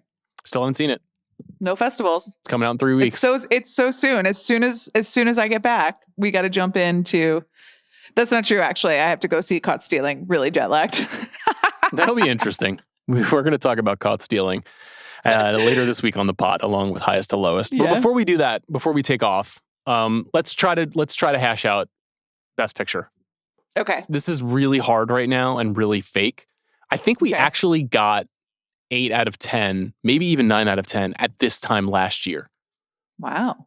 But this year we just haven't seen nearly as much. So let's just can we just list them before we start trying to rank anything? Yeah. Okay. So number 1, Sinners. Sinners, yes, which we know at least is out in the world. People love it. It's almost certainly going to be nominated for Best Picture, although not definitely, as more films start to come across. I feel strongly in saying Hamnet, that seems right to me. Is there. Yeah. I believe Sentimental Value will be there. I think that seems right as well. How do you feel about House of Dynamite? I think it could. Think so. Now, do you think this is the only Netflix movie that will be nominated for Best Picture? Well, Jay Kelly is probably. The Academy has never given him an Oscar, but they really liked Marriage Story. Mm-hmm. I feel like he's on the radar, and it is such a, as you said, like slightly older voter. And a Hollywood movie. Right. Though, like we say that every year, and I feel like that becomes less and less true as years goes on. It's really just because the Academy gets more international. But I think that it's still American enough. Yes.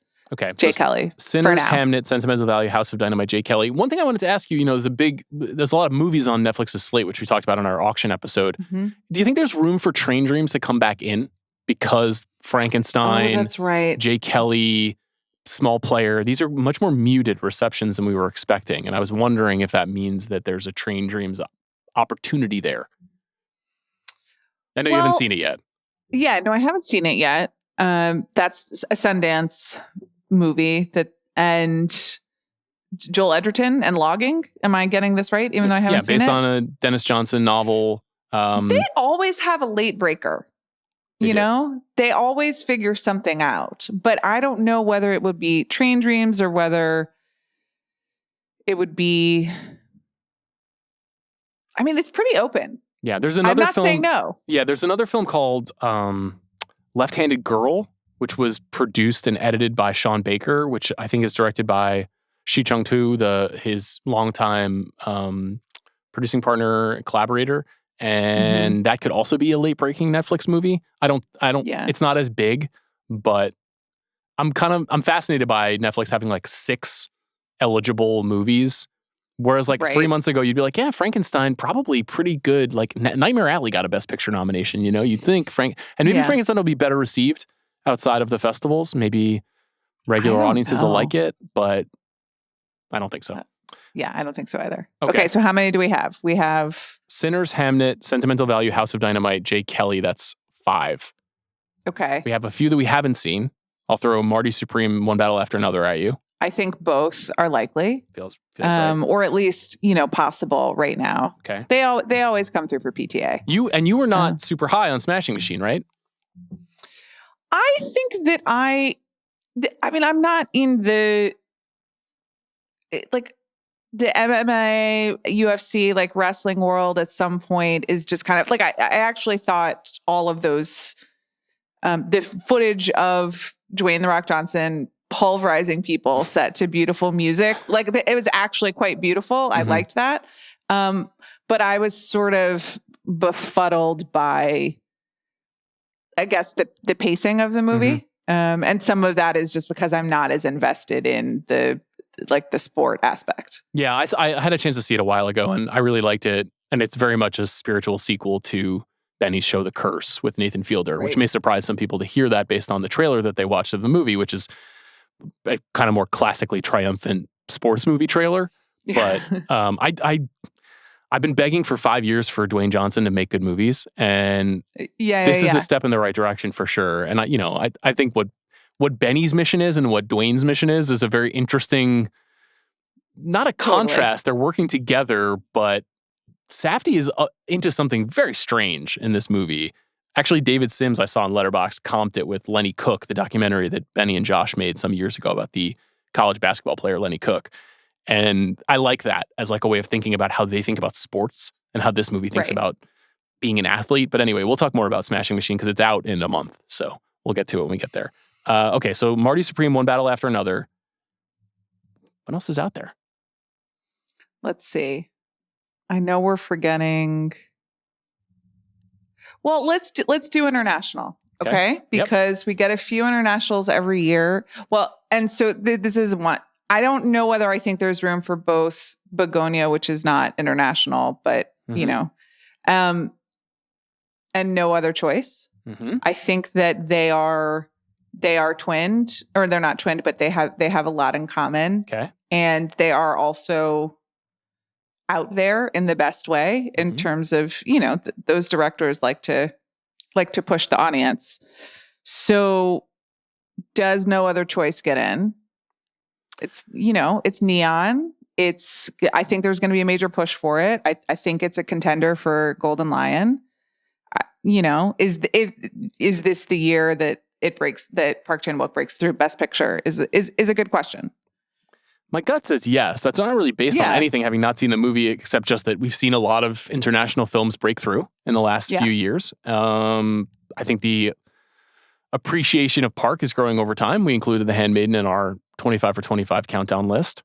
You said it's a late capitalism movie. That's a theme that's been fairly dominant with the Academy. You could certainly make the case that Anora is another one of those films.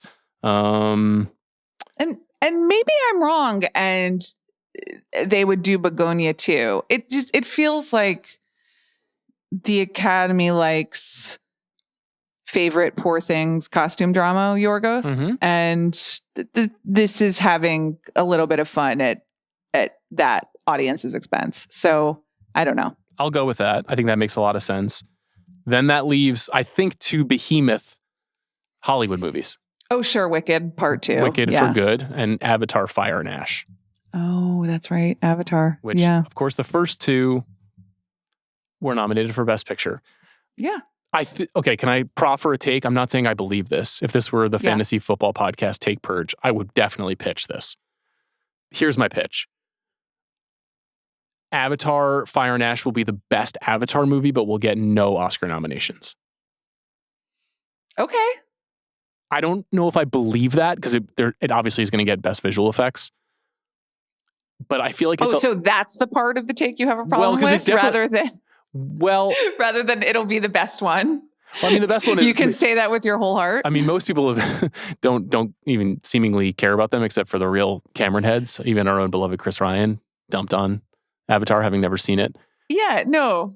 But I was thinking about Avatar while I was watching Frankenstein, because I was like, Big Jim would not let this shit out the door, you know? Like, oh, I agree with that. It's maybe not the world that I want to spend all my time in, but when you go see it, like, he makes it look good. And I don't know what that was. There is a handful of other titles that we haven't listed, but I think could make some noise. So Rental Family is premiering at TIFF later this week. New Brendan Fraser movie directed by Hikari, which has strong word of mouth. I'm going to put Train Dreams on this part of the list here. Okay. What else do we need to? I mean, maybe Springsteen hits. You know, maybe Springsteen for a certain kind of audience is a fit. You know, Bohemian Rhapsody, Once Upon a Time, was an Academy Award winner. So that's not out of the realm of possibility. Obviously, Complete Unknown did very well with the Academy. And then we neglected to mention it was just an accident. Right. Which won the Palm and has neon behind it. Right. I think we've gotten everything. I mean, there's probably a few things that we haven't seen. Oh, what about Is This Thing On? Oh my God, we totally forgot about that. That's premiering at the New York Film Festival, new Bradley Cooper movie. Right. So is After the Hunt. So, listen, like I said, I don't know how it ends. A classic Amanda story, I must tell you. I missed the last 20 minutes of my most anticipated movie at the festival. It's not my fault. No one's blaming you. No one is blaming you. I tried so hard. I was in line, you know? Figure out your sound another time. When I'm not about to die in a lightning storm. I think that you should put it on the list. I'm not putting After the Hunt on the list. I'm putting Is This Thing On the list for sure. No, yeah. That's what I meant. Also, The Testament of Anne Lee we need to add as well. Sure. You know who really, really loves Bradley Cooper is the Academy. They sure do. 14 Academy Award nominations. I know. Okay. Gosh, there's going to be another surprise that we don't see coming. And one thing that was an interesting conversation point on Sunday and Monday at the Telluride Film Festival, once we had seen everything and we had read the Venice reviews, you know, aside from House of Dynamite, is Weapons in play? Oh, yeah. So we haven't talked about this, but I am going to have to go see it. I have accepted that. I know that I have to. It's like the 40 million plus box office on the first weekend. I was like, what's going on? It's an amazing phenomenon. It's very exciting. It's cool. I mean, you know, I worked hard to do a competent solo episode, but there was an episode that really demanded a crew having the conversation. So later this month, me and you and Chris, we can talk about it once you've gone to see it, and we'll do, you know, a proper look. Maybe once it hits VOD will be the time to do it. But yeah, man, I mean, look, the feeling that I had in the theater when I saw it at the premiere, I was like, this just works. You know, when a movie is just like really working and it's working for an audience. And it has obviously like stymied some critics because they feel like it doesn't fulfill some of the narrative suggestion that it throws out there. And you might feel that way when you see it. You might find it a little enervating in that way. But as like a thrill ride, it's just so fun. It's just such a fun time at the movies. So you have to see it. Yeah. I agree with you. I'm going to see it. I'm stressed out already thinking about it. My counterpoint is just anecdotal, but I sat next to a listener on my flight to Europe, which was very nice. That's a lot of time to spend with a listener. How was that? Well, we slept for most of it. Okay. You know. Was it Yossi? Is that who you're referring to? No. I'm sorry. I can't remember his name. He was very lovely and helped me with my suitcase. But he asked if I had seen Weapons, because this was forever ago now. And I said I hadn't, and he said that he had seen it twice, and then he had told, I believe, like his parents, who are movie people, to go see it, and that was not received well by the next generation of movie parents, that they weren't there. So I do wonder if there is a generational gap. There could be. I'm just passing that along. Then he watched Better Men on the plane at my sort of recommendation. This is a very crowded year, as you can see from the 17 movies that we just listed, but it reminds me of The Sixth Sense, you know, which was like you have to go see this movie feeling. That movie was a bigger phenomenon ultimately than Weapons, but Weapons did really well in what turned out to be like a kind of medium summer. It became one of the big stories, one of the smallest movies to do so well. It's in the same year as Sinners. It's possible that Sinners, which is from the same studio, will block it out, and maybe only Amy Madigan will be competing in supporting actress, which is a fairly weak category this year, supporting actress. So she could, the movie could just be in the conversation. Maybe a screenplay nomination is somewhat possible for Kreger. But yeah, great to have that movie. Just great to have that movie in the movie culture. All right, let's try to just help me bang this in order a little bit, okay? Okay. All right. I'm going to list all the movies that we just mentioned. Okay. Sinners, I'm Hamnet, looking at the doc. Sentimental Value, House of Dynamite, Jay Kelly, Marty Supreme, One Battle After Another, Begonia, No Other Choice, It Was Just an Accident. That's 10. Right. Wicked for Good, Avatar, Fire and Ash, Rental Family, Train Dreams, Springsteen, Deliver Me From Nowhere, Is This Thing On, The Testament of Anne Lee. That's 17. Okay. There's probably something we've neglected to mention just because we're flying blind here. We don't have a producer right now. Jack, come back soon. I think he's on his way. Jack, travel safely. Yes, Jack, please be safe. Help me put him in order. What's a number one right now in your mind? Number one? Yeah. Is it Hamnet? Gosh. Is it Sentimental Value? Sentimental Value, I think. I trust you on that one. I mean, I did say this about Anora. You did. In the same way. Very early. So my radar has gotten better. We've come a long way from the Get Out for Best Picture days, as you know. Right. Also, the Academy has changed too. They have. So Sentimental Value, I think right now, based on festival stuff, I think there's more Hamnet, over any sort of festival consensus around the Venice stuff. But then, you should put House of Dynamite on there. I don't think House of Dynamite is going to win Best Picture just because I think they already did the Bigelow thing, But they also did the Chloe Zhao thing. This is also a year where you could have 2 women nominated for Best Director. Very unusual. Maybe even 3 if you get The Testament of Anne Lee. Wow. Think about that. That never happens. It's true. I sitting in The Testament of Anne Lee, which I really, really liked, I did think to myself, I was like, I don't know if this is going to get the same reaction that, first of all, it has a lot in common with The Brutalist, and it's obviously made by this, the same team, but the Brutalist is bigger. I mean, it is longer, but it is trying to it is more ambitious, at least in the, traditional masculine sense of that word. And it's about a dude. And so sitting there, I was like, I don't know whether this will get the same level of attention that a movie about a Holocaust survivor or architect is going to get. So that's not the movie's fault. I think that's just the way the voting in the world works. So I don't know. I would be thrilled if it got nominated, but I don't know. Well, we're in a tricky spot here because we got too many movies for not enough spots.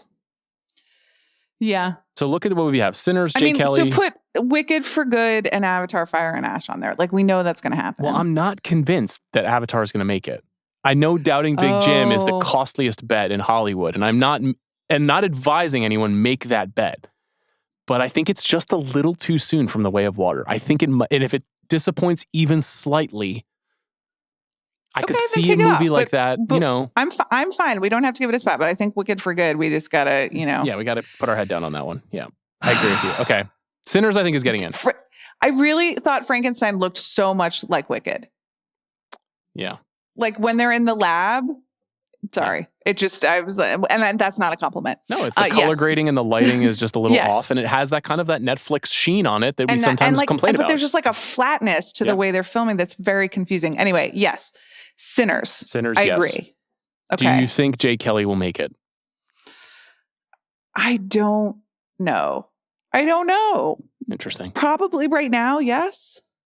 The Telluride reception kind of makes me think yes. I'm going to put Jay Kelly at number 10. You've got George. I think Sandler will make it, and the Sandler campaign will go a really long way. And it definitely seems like he has signed up. He flew straight from Venice to Telluride. The whole family was here. He was also at Telluride. I got a chance to say hi to him, and he's the greatest. I thought he was like pretty brilliant in the movie in a weird part that in the wrong hands would have been terrible. Yes. Because that's another movie that is about the relationship between an artist and a manager. And I thought handled that relationship way differently and better. Another way the two movies at Telluride were talking to each other. I thought he was great. We'll see how people feel about it. I'm putting it on for now because there's going to be a lot of weight behind it. And I do think there's a good, it's time for Noah story to tell. Absolutely. Okay, so let's do non-American. Okay. Oh, okay. I just saw you highlight one battle after another. I think you should put it in. I agree. They always come through for PTA. Yeah. They do. I think we haven't seen it yet. We've got a lot of content planned to cover this movie over the next 30 days. We're all really excited. We don't want to waste any more breath on it. To me, we got 3 spots for 5 movies. I could see a world where No Other Choice and It Was Just an Accident get in. I could as well. I think that makes sense. I mean, it's really just a question of can Neon split its own vote like that? That would be an amazing act if they got Sentimental Value, No Other Choice, and It Was Just an Accident in. It could happen. I could see it. I know that Sentimental Value is technically not. It's not American, but how much of it is in English? Which, because every scene with Elle Fanning, and that's it. Okay. Oh, interesting. So it's kind of all over the place. I'm just trying to figure out because American voters can really, code in, do I have to have subtitles or do I not? And as in terms of international, but so that's going to scan as international to American voters. It has some correlation to the American film industry. Okay. So it's not going to be the same as sitting down for It Was Just an Accident or No Other Choice, which are, there are no American actors in those films. There's no English spoken, as far as I know, and No Other Choice in those films. Marty Supreme, Begonia, Avatar, Fire and Ash for the last spot. I don't know. I mean, it's impossible to know with Marty. Because on the one hand, it looks huge and it's Chalamet and it's A24 and they currently do not have a film on the list and they never don't have a film on the list. Right. I'm obviously incredibly biased and I really like Josh a lot and love what he's up to as a filmmaker. And I don't think A24 is going to miss on a movie. But I don't know, maybe Uncut Gems was not nominated for Best Picture. There's no guarantee that the kind of movies that they make, that Josh makes is going to, we don't know. We just don't know. Begonia, Yorgos is nominated all the time. That's true, but it does feel like people went so nuts for Poor Things, in part because it departs from the dogtooth of it all. And this is going back a little bit. So on the other hand, if we think Jesse Plemons is going to be nominated or possibly win Best Actor and Emma Stone will be in the mix, well, then that gets it back in people's good graces. You're right about that. I think there's a decent chance that it gets at least one of those 2 nominations and not Best Picture. And here's why. Focus's money will be on Hamnet. That's going to be the movie that they really get behind. It doesn't mean they're not going to support Begonia, but their prized pony will be Hamnet. Okay. Focus has also never won Best Picture in its entire history. Wow. Hamnet, it should have been Brokeback Mountain. And it wasn't. They've had obviously a ton of great movies over the years. Downton Abbey, the grand finale. It's in play. Put that in number 10. It's in play. Have you seen it yet? No. I had to skip a screening while I was on vacation, but we'll do a solid 18 minutes on it at some point this month and talk about how much we love those movies. Those movies are fucking rock.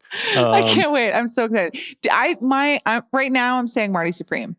I am too. My gut is telling me. I am too. I think that's it's just Chalamet, Gwyneth, A24. The fact that it's like a period piece, Yep.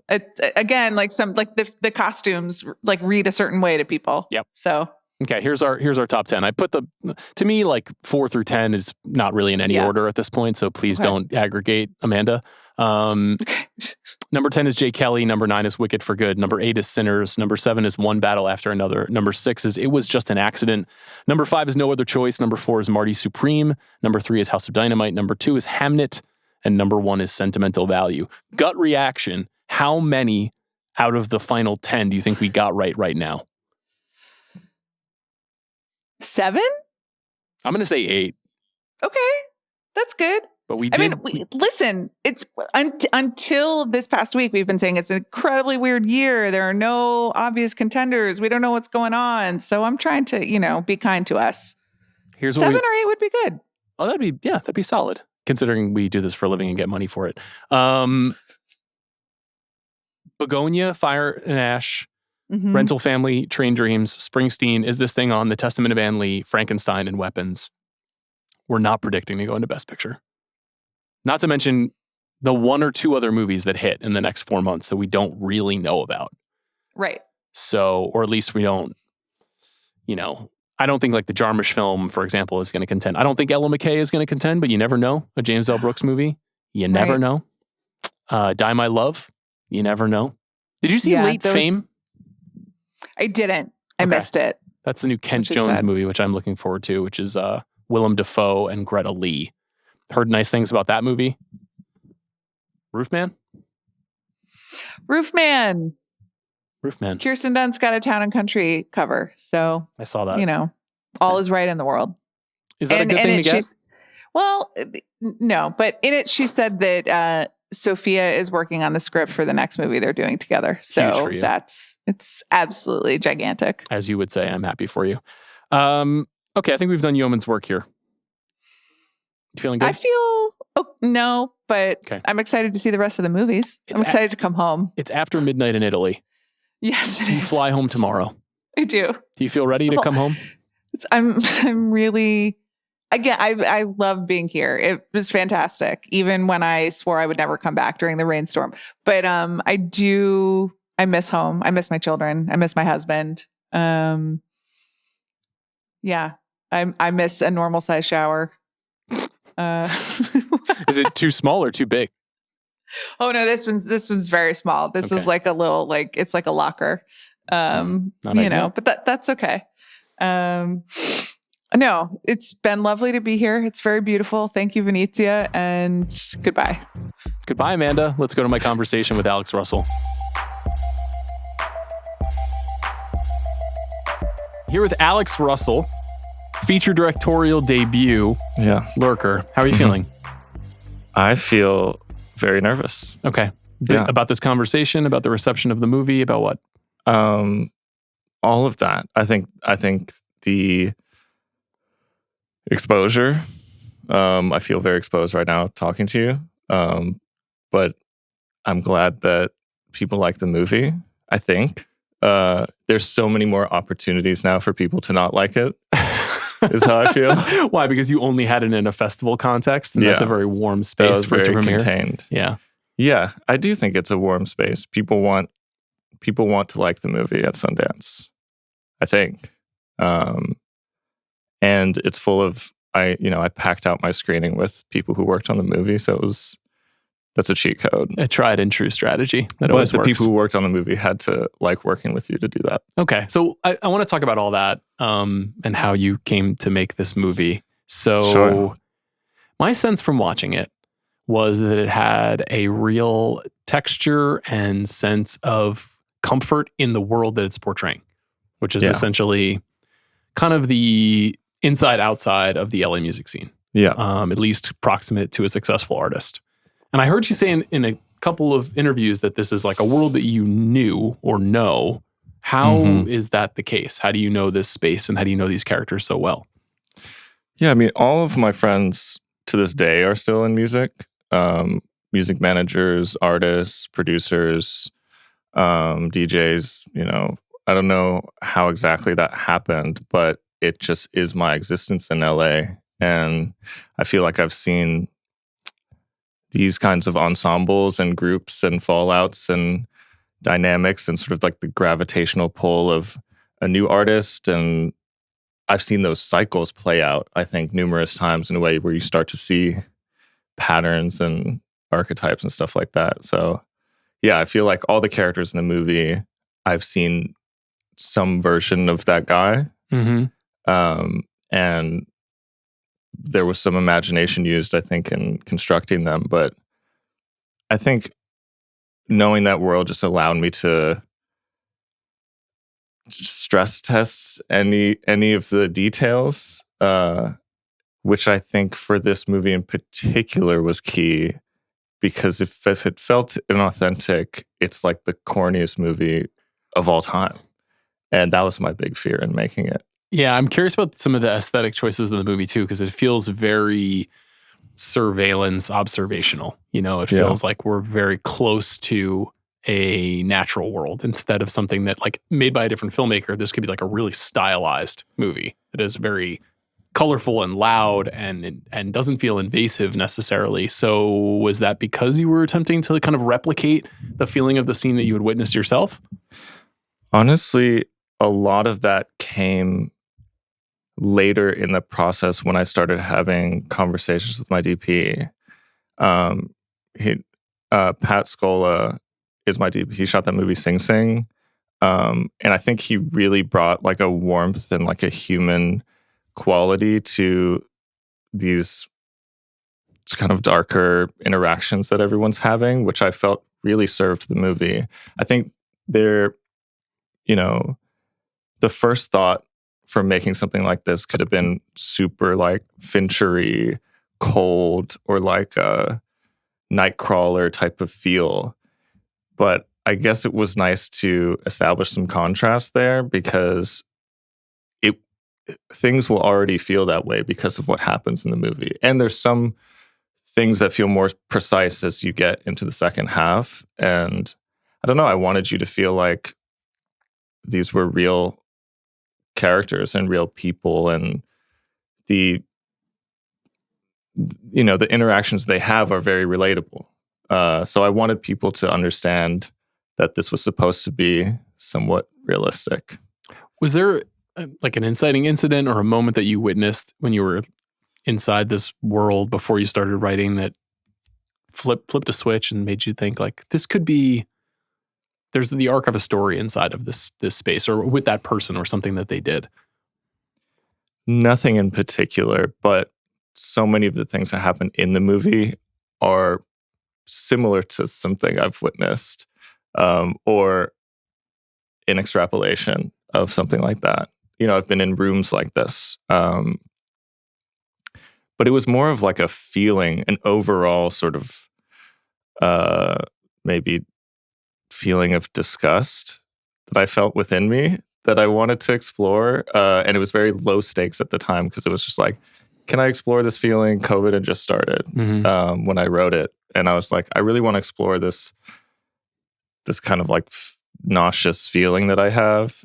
And this is what came out of it. Well, what do you mean? Like, why did you feel nauseous? Because you related to one of the, or more of the characters? I think it was more of in a male friendship type of way. Like, I'm participating in a strange hierarchy, and it wasn't the first time. Like, I'd felt that way when I was in college or high school. And sometimes you're one of the characters, sometimes you're the other. And boys will not talk about that kind of thing. Yeah. So you felt like you had been on top and on the bottom of certain social dynamics. Yeah, I think so. Or it's like, it's not binary like that, but there's always some awareness of who has something the other person wants socially. I always talk about how, like, sometimes you'll get a text from your cool new friend, and you'll, on the same day, you'll get a text from your old friend, and like, who do you text back first? That's a social calculation that if you have any shame, you might feel a little guilt about it, but no one sees it. No one sees that calculation except for you. And that was the kind of thing I wanted to get into in this movie, I guess. Did you feel that before you were an adult in Los Angeles? Like, do you yes. Like in high school, you felt that way? I don't think my awareness of it was, I don't think I could have articulated it. But I think it was something that was growing in me. And something I do want to emphasize about this movie is that, like, the setting is a setting. And I think this movie could have taken place in a lot of different spaces where there's like 6 guys. And this was just the one that I knew about, and the one that I had so recently been a part of. We're talking about you, starting to write this during COVID, but your background before this was writing for television. Mm-hmm. Was your intention always to be making features? Like, how did you even get involved in writing and making things in the first place? I'd done a lot of small amateur stuff for no budget leading up to that point. And then once I was a TV writer, well, I should say the absolute ceiling for my hopes, dreams, and ambitions was being a staff writer on a TV show. Okay. So the idea of me directing a movie that I wrote was beyond far-fetched. Actually, in this moment, it sounds really surreal that's real. Because it really, dude, you're here. Yeah, I did it, and it actually is the movie that I was trying to make, which I could imagine a million different ways it could have gone wrong, or like, especially going to a festival. I'm sure there's so many people who go there and they're like, I didn't necessarily have the resources, or I miscast someone, or I didn't totally know what I was doing, and I didn't. But like, you could go there and just know in your heart that it's kind of, it's a little off. It's a little off, or it's like half of what you were really hoping would end up on the screen. And then you still kind of have to stand on it and be like, it was always my dream to make this movie. I would say in this case, it really was what I was hoping it could be. And I think that's kind of what fortifies me against this time of being exposed. Is like, I actually do really like it. And I'm glad when people do too. Or when they get it, it's intoxicatingly validating. Well, I can imagine. I mean, you're having, in the arc of the young writer-director, the exciting festival debut that announces a new voice is so you also have the perils of the sophomore slump to prepare yourself for emotionally too. So just as you crest out of the positivity of number one, we don't need to go there yet. With this movie, you mentioned it could be a cold Fincher movie. You mentioned that it could be, to me, a very clear like signpost for the movie is King of Comedy. Like this is like that's a world that we've seen portrayed before. The sort of like the established person and the person who's desperate to get close to them. I mean, All About Eve is a version of this, obviously. But this feels completely different from that too. Were you a cinephile growing up? Did you find yourself accumulating a lot of references, or was a lot of this a much more naturally flowing act of creation? I don't when you say cinephile, I don't think I can compete with a lot of these directors when it comes to all their references and what they've seen. I like movies like everyone else, and I watch them when I have free time, and there's some that I like a lot. But I wouldn't be able to go toe to toe with anyone who's been on this podcast, but maybe that's an advantage. Well, it's not a competition either. It's more just sort of what speaks to you and what are the things that resonated with you when you were watching movies as a younger person. Yeah. I mean, I do historically love a very taut, tense, obsessive story. I feel like the ones that people think of when they watch this movie are not necessarily the ones I was thinking about, but I get it. What were you thinking about? I was thinking the most about Whiplash, Nightcrawler, which people would guess, and Almost Famous. And when I set out to write this, I was kind of like, the first half's going to be Almost Famous, and then the second half's going to be Nightcrawler. And then it was just kind of immediately dark from the beginning. So there wasn't some massive tonal shift in the middle. But those were kind of the primary references. And then there's a lot I stole from Whiplash, or some structural things. And it really simplified things to know that this was really just about two people and the tension between them and how that evolves. That helped me write it a lot. Well, when you say it was dark from the beginning, was that a function of just the DNA of the story when you started filming? Was it the casting that you did that made that so? No, I mean the script. Like, I think just when I set out to write it, I had these ideas of what it might feel like, but then you could just tell something's wrong at the top. And I liked that more, actually. And it's more, you're playing with the intrigue of, well, how wrong is it? How wrong is it going to get? And who do I like? Mm-hmm. It reminds me a lot of, I don't know if you care about these movies, but a lot of the 1950s Hitchcock movies where they all start and you're being introduced to characters and you can tell one is kind of malevolent without actually doing anything bad. Yeah. And this has a very similar tension. Yeah, you see it in his face. You see in his neck, the way he's like moving his neck around trying to act like nothing's going on. Yeah, and then like, in the early stages of after I had sent out the script, which again, it was so low stakes at the time. It was like the fact that I'd finished it, I felt like such a huge accomplishment to me. I was like, wow, I wrote a new feature-length screenplay during COVID while everyone else was baking sourdough. I'm ahead of the game.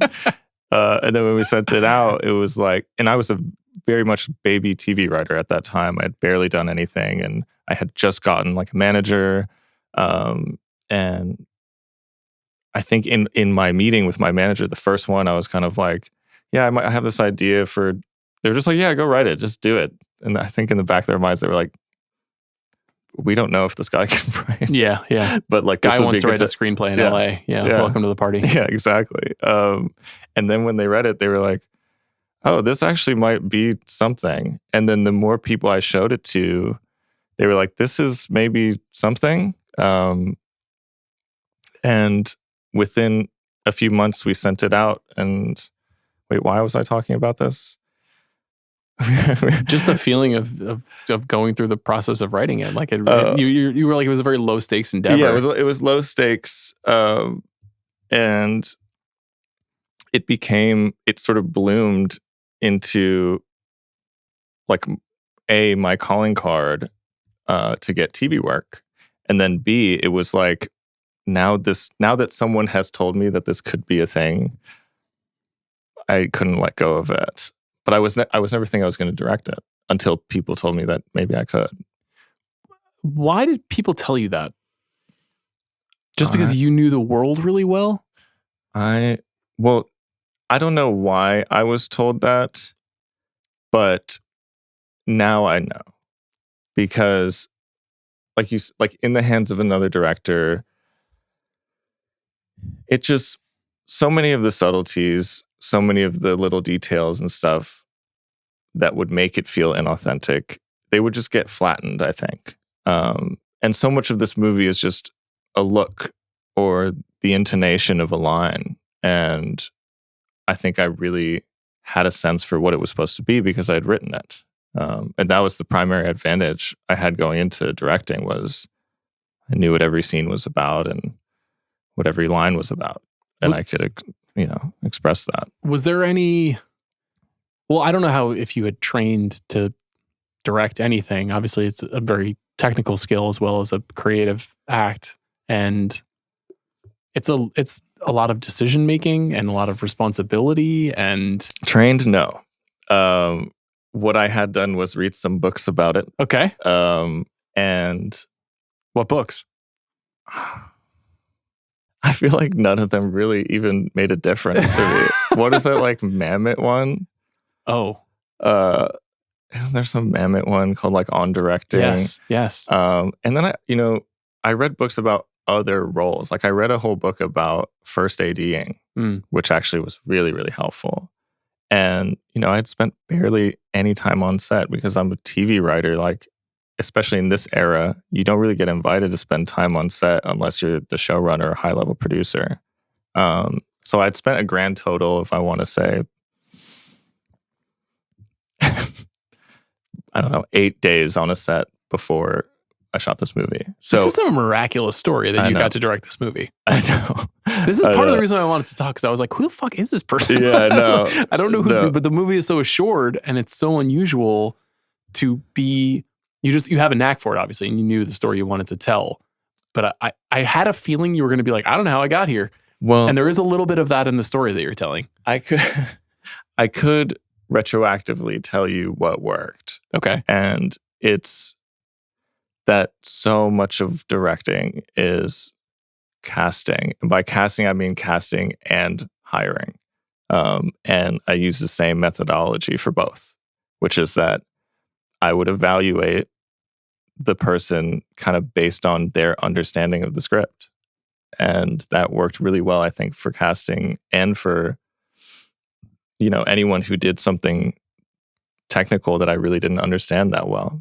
So at the same time, like, I knew all the things that I knew, and I knew I could look at the monitor and say, well, does this make sense? Is this what I was going for? And to be only assured in that and not try to, I had like horse blinders in a way, in that I couldn't get tripped up by so many of the other things that you can really care about. There was, most of the time I didn't know what lens we were putting on the camera. If I did, I don't know if that would have helped me, that information, But what I can tell you is that I spent months with my DP talking through what every scene was about before we even started shot listing. And I think I have a good sense of whether someone else knows what they're talking about. And that's very important because as a first-time feature director, no matter what, you're not going to know everyone's job as well as they do. So if you have a sense of what's your bullshit meter on this person talking about their thing, I can do that. The one thing that also really makes this movie so successful is that the world of the music feels incredibly real. It's like a very unique challenge to try to make original music that is inside a world and make a pop star believable. Yeah. This is one of the most impressive examples of it I've ever seen. Can you just talk about how you worked out the music for Archie's character and what you wanted that to be and so on and so forth? Yeah. I mean, so much of it, again, was leaning on people who knew better than me. I had an idea of what type of artist he was. How would you describe that type of artist in like a post-Frank Ocean world? Like, what is that? Maybe it's like post-Frank Ocean world. Okay. I was trying to figure out like I used to be a music critic. And so I was trying to think of like how I would even describe. Everything is too reductive. Like R&B is too reductive. Yeah. Pop is too reductive. DIY pop, post-Frank Ocean. Yeah. And I wanted it to be in a way disguised by that. So you couldn't say exactly like, oh, this is based on this artist so exclusively, I think it's an amalgam. And it was something that I was able to find throughout the process that once we did, I was so relieved. Because like you're saying, like that's the thing that can take you out of the movie so easily. If I just don't buy that character, and so much of that, the picture becomes clear once you have cast. The picture becomes, maybe I was going to go this way with it. Now that it's Archie, he wasn't written British. He was written as an American artist. But once it was Archie, I was like, oh, that's a cool element that just adds a dimension to it that still makes sense within the story. And like, you might not have ever seen an artist that's exactly like how he's presented in the movie, but you do feel like he could fit in some Spotify playlist. Yes. So again, a lot of my friends being music producers and stuff, my friend Kenny, who makes a lot of music kind of in this genre, we had very few conversations before all this music was already done. I was kind of like, you know what it is. Did you have it on the page? Did you just describe what the sound was like when you were writing? No, I kept it a little bit vague because I knew we would have to find it. And there were other things where like in prep, Archie was like, I think I want to dye my hair. And I was like, oh, I don't know if this is like a dyed hair artist. Is that like too kind of like pointing to like a Frank Ocean too or something pop star, like that? Yeah. But at the same time, I really wanted to just let him do what he wanted if he was feeling it, if that helped him get into character. And, I relented pretty easily. And then once we saw it, it just made everything clear. And it just, I don't know, like the color he chose was something like a rose. You haven't really seen it. But yeah, the whole time I was just like, does that work within the realm of, what is my cringe meter for if this is believable or not? Mm-hmm. So many of the decisions are just that. One of the other reasons why the movie works so well is the energy between Théodore and Archie's characters. Did you rehearse? Did you have them spend time together beforehand? Yes. Yeah, I did. And it was very lucky that it did work. Because Théodore was attached to the movie in 2021. So there was 3 years that passed before we were actually shooting. I was afraid he was going to age out of it before I figured out how to get it made. But he was, I think, he's very youthful looking. So it's still just if it was like 2 more years, it would have been too much. Why is this guy still working retail? Yeah. Yeah. But then it just turns into a different story. That's true. And even my friend Zach, who's in the movie, like, he's like now in his mid-30s, and we had to make it a part of the thing that is like, why is this old guy around? Right. But when I first wrote it, it wouldn't have been, it wouldn't have been in the script. Why was I talking about that? Oh yeah, the energy between them. I always knew that Theo was going to just be this unbelievable, like, discovery for everyone when they saw this. The question was, does it really feel like a two-hander? Does whoever plays Oliver come to bat, against Theo? And it would make the movie better if they did. And, Archie, when I first met with him, he was aware of Théodore. He was a fan. And he was really excited, I think, to go up against him as a serious young actor. Like, I think both of these guys, they're both trained and they both are really hungry for a role like this. So the way it happened was I met Archie. I was like, oh, this could work. Maybe he's British. And then I flew to Paris. I turned it into a little bit of a vacation. But I flew to Paris. This was 2023. I flew to Paris to meet, I flew to London to meet Archie. And then we took the Eurostar to Paris where Theo was shooting something. And then I kind of like, I want to say they're like Gen Z cusp. Yeah. They're like kind of late 20s. And I had spent time with both of them, and I was like, okay, hopefully I can just put them in a room and see if they get along. And we'll like maybe casually do a couple scenes, and hopefully I can like walk away for a sec and just they'll love each other. And that's the best like directing in general, is when your cast starts to like become friends independently of you. Is there any part of it that would have been good if they didn't? Because there's a slingshotting quality to their relationship in the movie. I thought about doing something like that. Like, that's the kind of thing that I think sounds great in theory, where it's like, all of us will eat lunch together on set without you. Yeah, exactly. You hear like in the 70s, this was a tactic that is deployed by mean-spirited directors. Yeah, I think for me, overall, the benefit was largely in the favor of like, everyone gets along really well. Okay. And they both had to feel good about getting cast together. So they ended up just like playing Fortnite. And that was the moment where I was like, oh God, they're playing Fortnite. Let me just like take a walk around the block, let them have this moment. It was very Gen Z. Yeah. And I was like, oh, I've never played Fortnite. Like, I'll let them, there's only 2 controllers.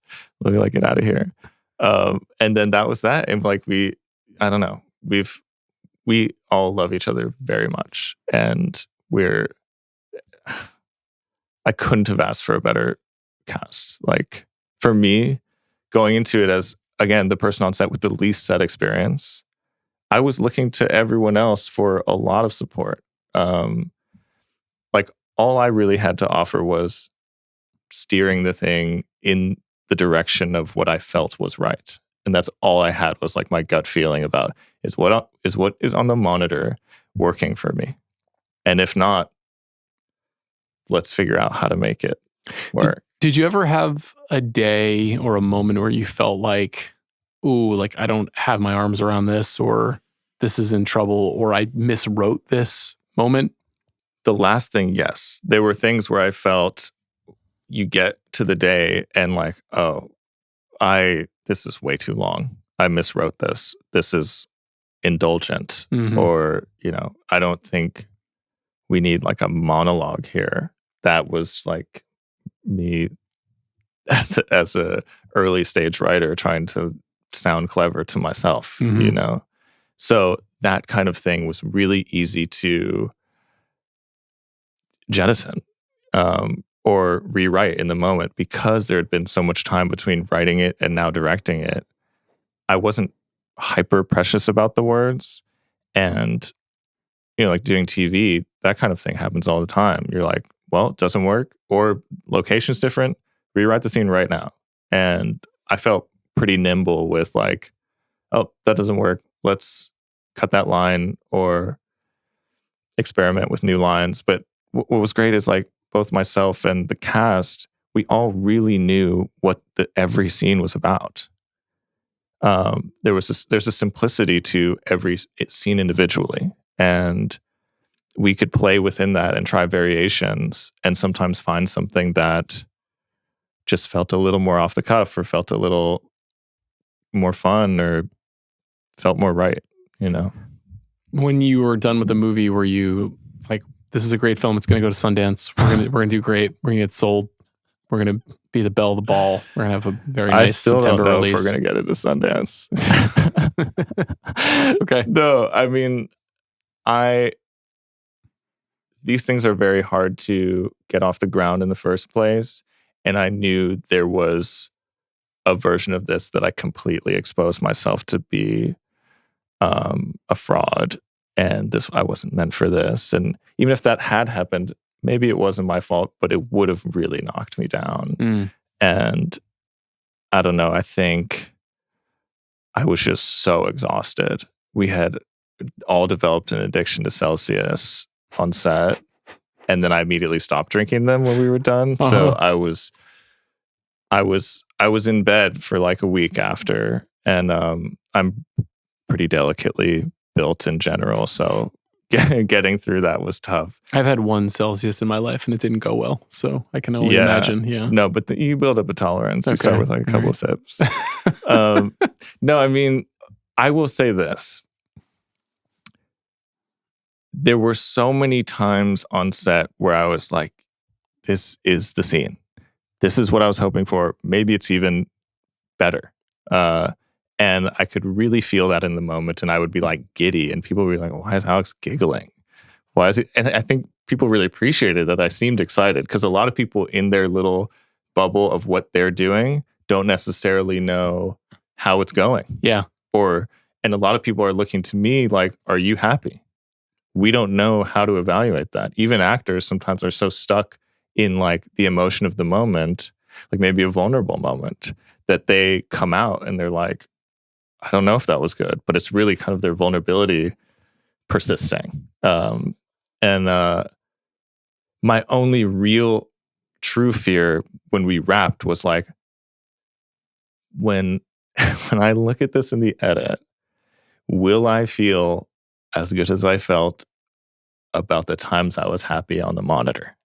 Right? That was because that's what I was going off. I was prioritizing and converging on all these moments that were like, I feel it right now. And this is totally what it should be on, from camera to performance to story.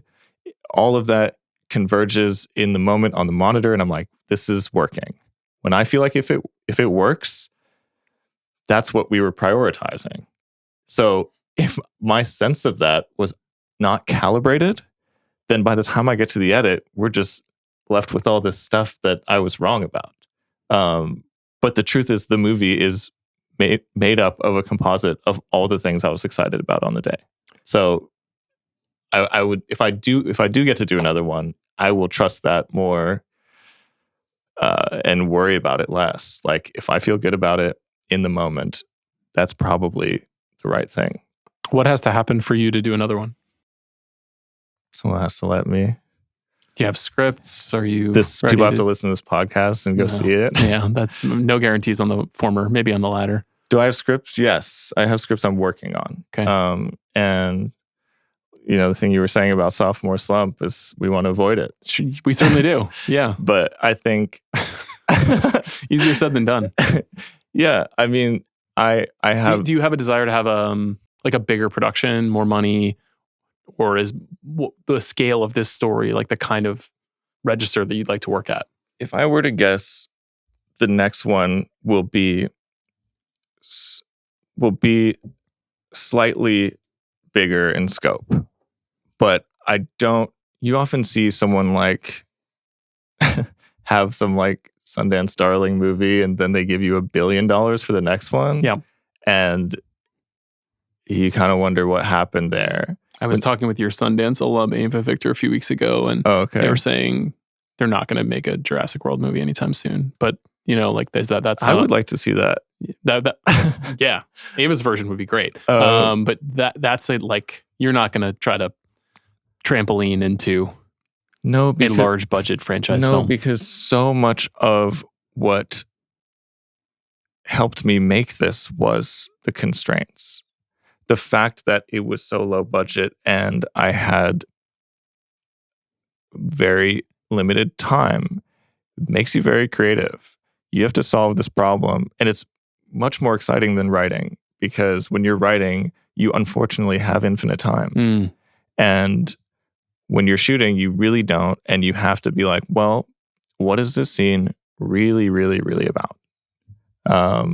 And how do you crystallize this moment? And often making that choice is the most elegant one. Like there's this one scene where it's sort of the ensemble of the movie on a patio at the tail end of a party. And Matthew is like kind of seeing the attention of the group go elsewhere. And we didn't have time. Everyone was cold. So we're like, okay, what if we only have like 1 hour right now, which we did. I feel like if we had all the time in the world, we would have shot it like a dinner scene. So we get everyone in the ensemble's reaction. We get everyone's line on camera. But we didn't have, and that would have taken hours and hours. This was like, what is it really about? It's about the feeling of the ensemble, and then it's about what Matthew's feeling. So like, let's tag the ensemble, let's feel the group dynamic, and let's land on him and stay on him as the rest of the scene plays out. And the rest of the dialogue can happen off camera. And that to me, it worked so much better and was so much more intense than if we had given everyone equal real estate in that moment. So stuff like that, I really enjoy. I really enjoy you telling me, I shouldn't say don't give me anybody on the next one on this podcast, but like don't. Give me just enough. And that will give me, the constraints and the boundaries that I need to get creative and to try and get it done and not have sort of infinite creative leeway. I think that's what I'd want. Yeah. I think that's wise. I hope it works out for you. We end every episode of the show by asking filmmakers what's the last great thing they have seen. Have you seen anything that you've liked recently? Eddington. Please speak on it. I just liked it. I thought it was so funny. I was laughing so much watching it. And, I had heard so much about it going into it where my expectations were mixed maybe. Mm-hmm. I had a feeling like I'm going to like this. And it's a fun movie. I do want to say, there's one thing I was thinking about on the way here, which is like both of those movies are period pieces. And one is 5 years, one is 7. And like I have this theory that you need to wait 7 years to make a modern period piece. Like Social Network is one, Uncut Gems is another. Those are exactly 7 years apart from where they take place. And so is my movie. It just weirdly feels like the amount of time that needs to pass for a time to crystallize or not in the eye of the storm. And like, that's why I think for Eddington, like with Eddington, you feel like, oh man, that's kind of bold that you would do it right before it would be okay. It's still a little close. It's like we're not quite ready, but like I think that's actually a feature and not a bug, where it's like we can't get too far and not realize that this was, if not the start of something, like the apex of something. Yeah, it's just like slightly abusive, as it should be. I know, but that's his mode. It's like, I'm gonna pummel you and make you laugh at the same time. That's my favorite movie of the year. So that's a great shout. Yeah, it was good. And I saw The Wind Rises the other day for the first time, which was awesome. Beautiful movie. A lot of guys smoking cigarettes, flying planes. Dude, all the like mechanical, it's like kind of steampunk-y stuff in the Miyazaki world is really cool to me. It's really stuck with me. These are great recommendations. I thought Lurker was an incredible debut. So thanks for doing the show. Thank you so much. Thanks to Alex Russell. Thanks to our producer, Jack Sanders, for his work on this episode. Later this week, Amanda will be back in the United States of America, where she belongs, assuming she is not arrested on the way out. I was going to say. We will be talking about Spike Lee's Highest to Lowest and Darren Aronofsky's Caught Stealing, 2 New York City thrillers. And spoiler alert, Spike Lee was on the pod. Talk to Spike. It's a great conversation. Maybe you'll hear it later this week. See you then.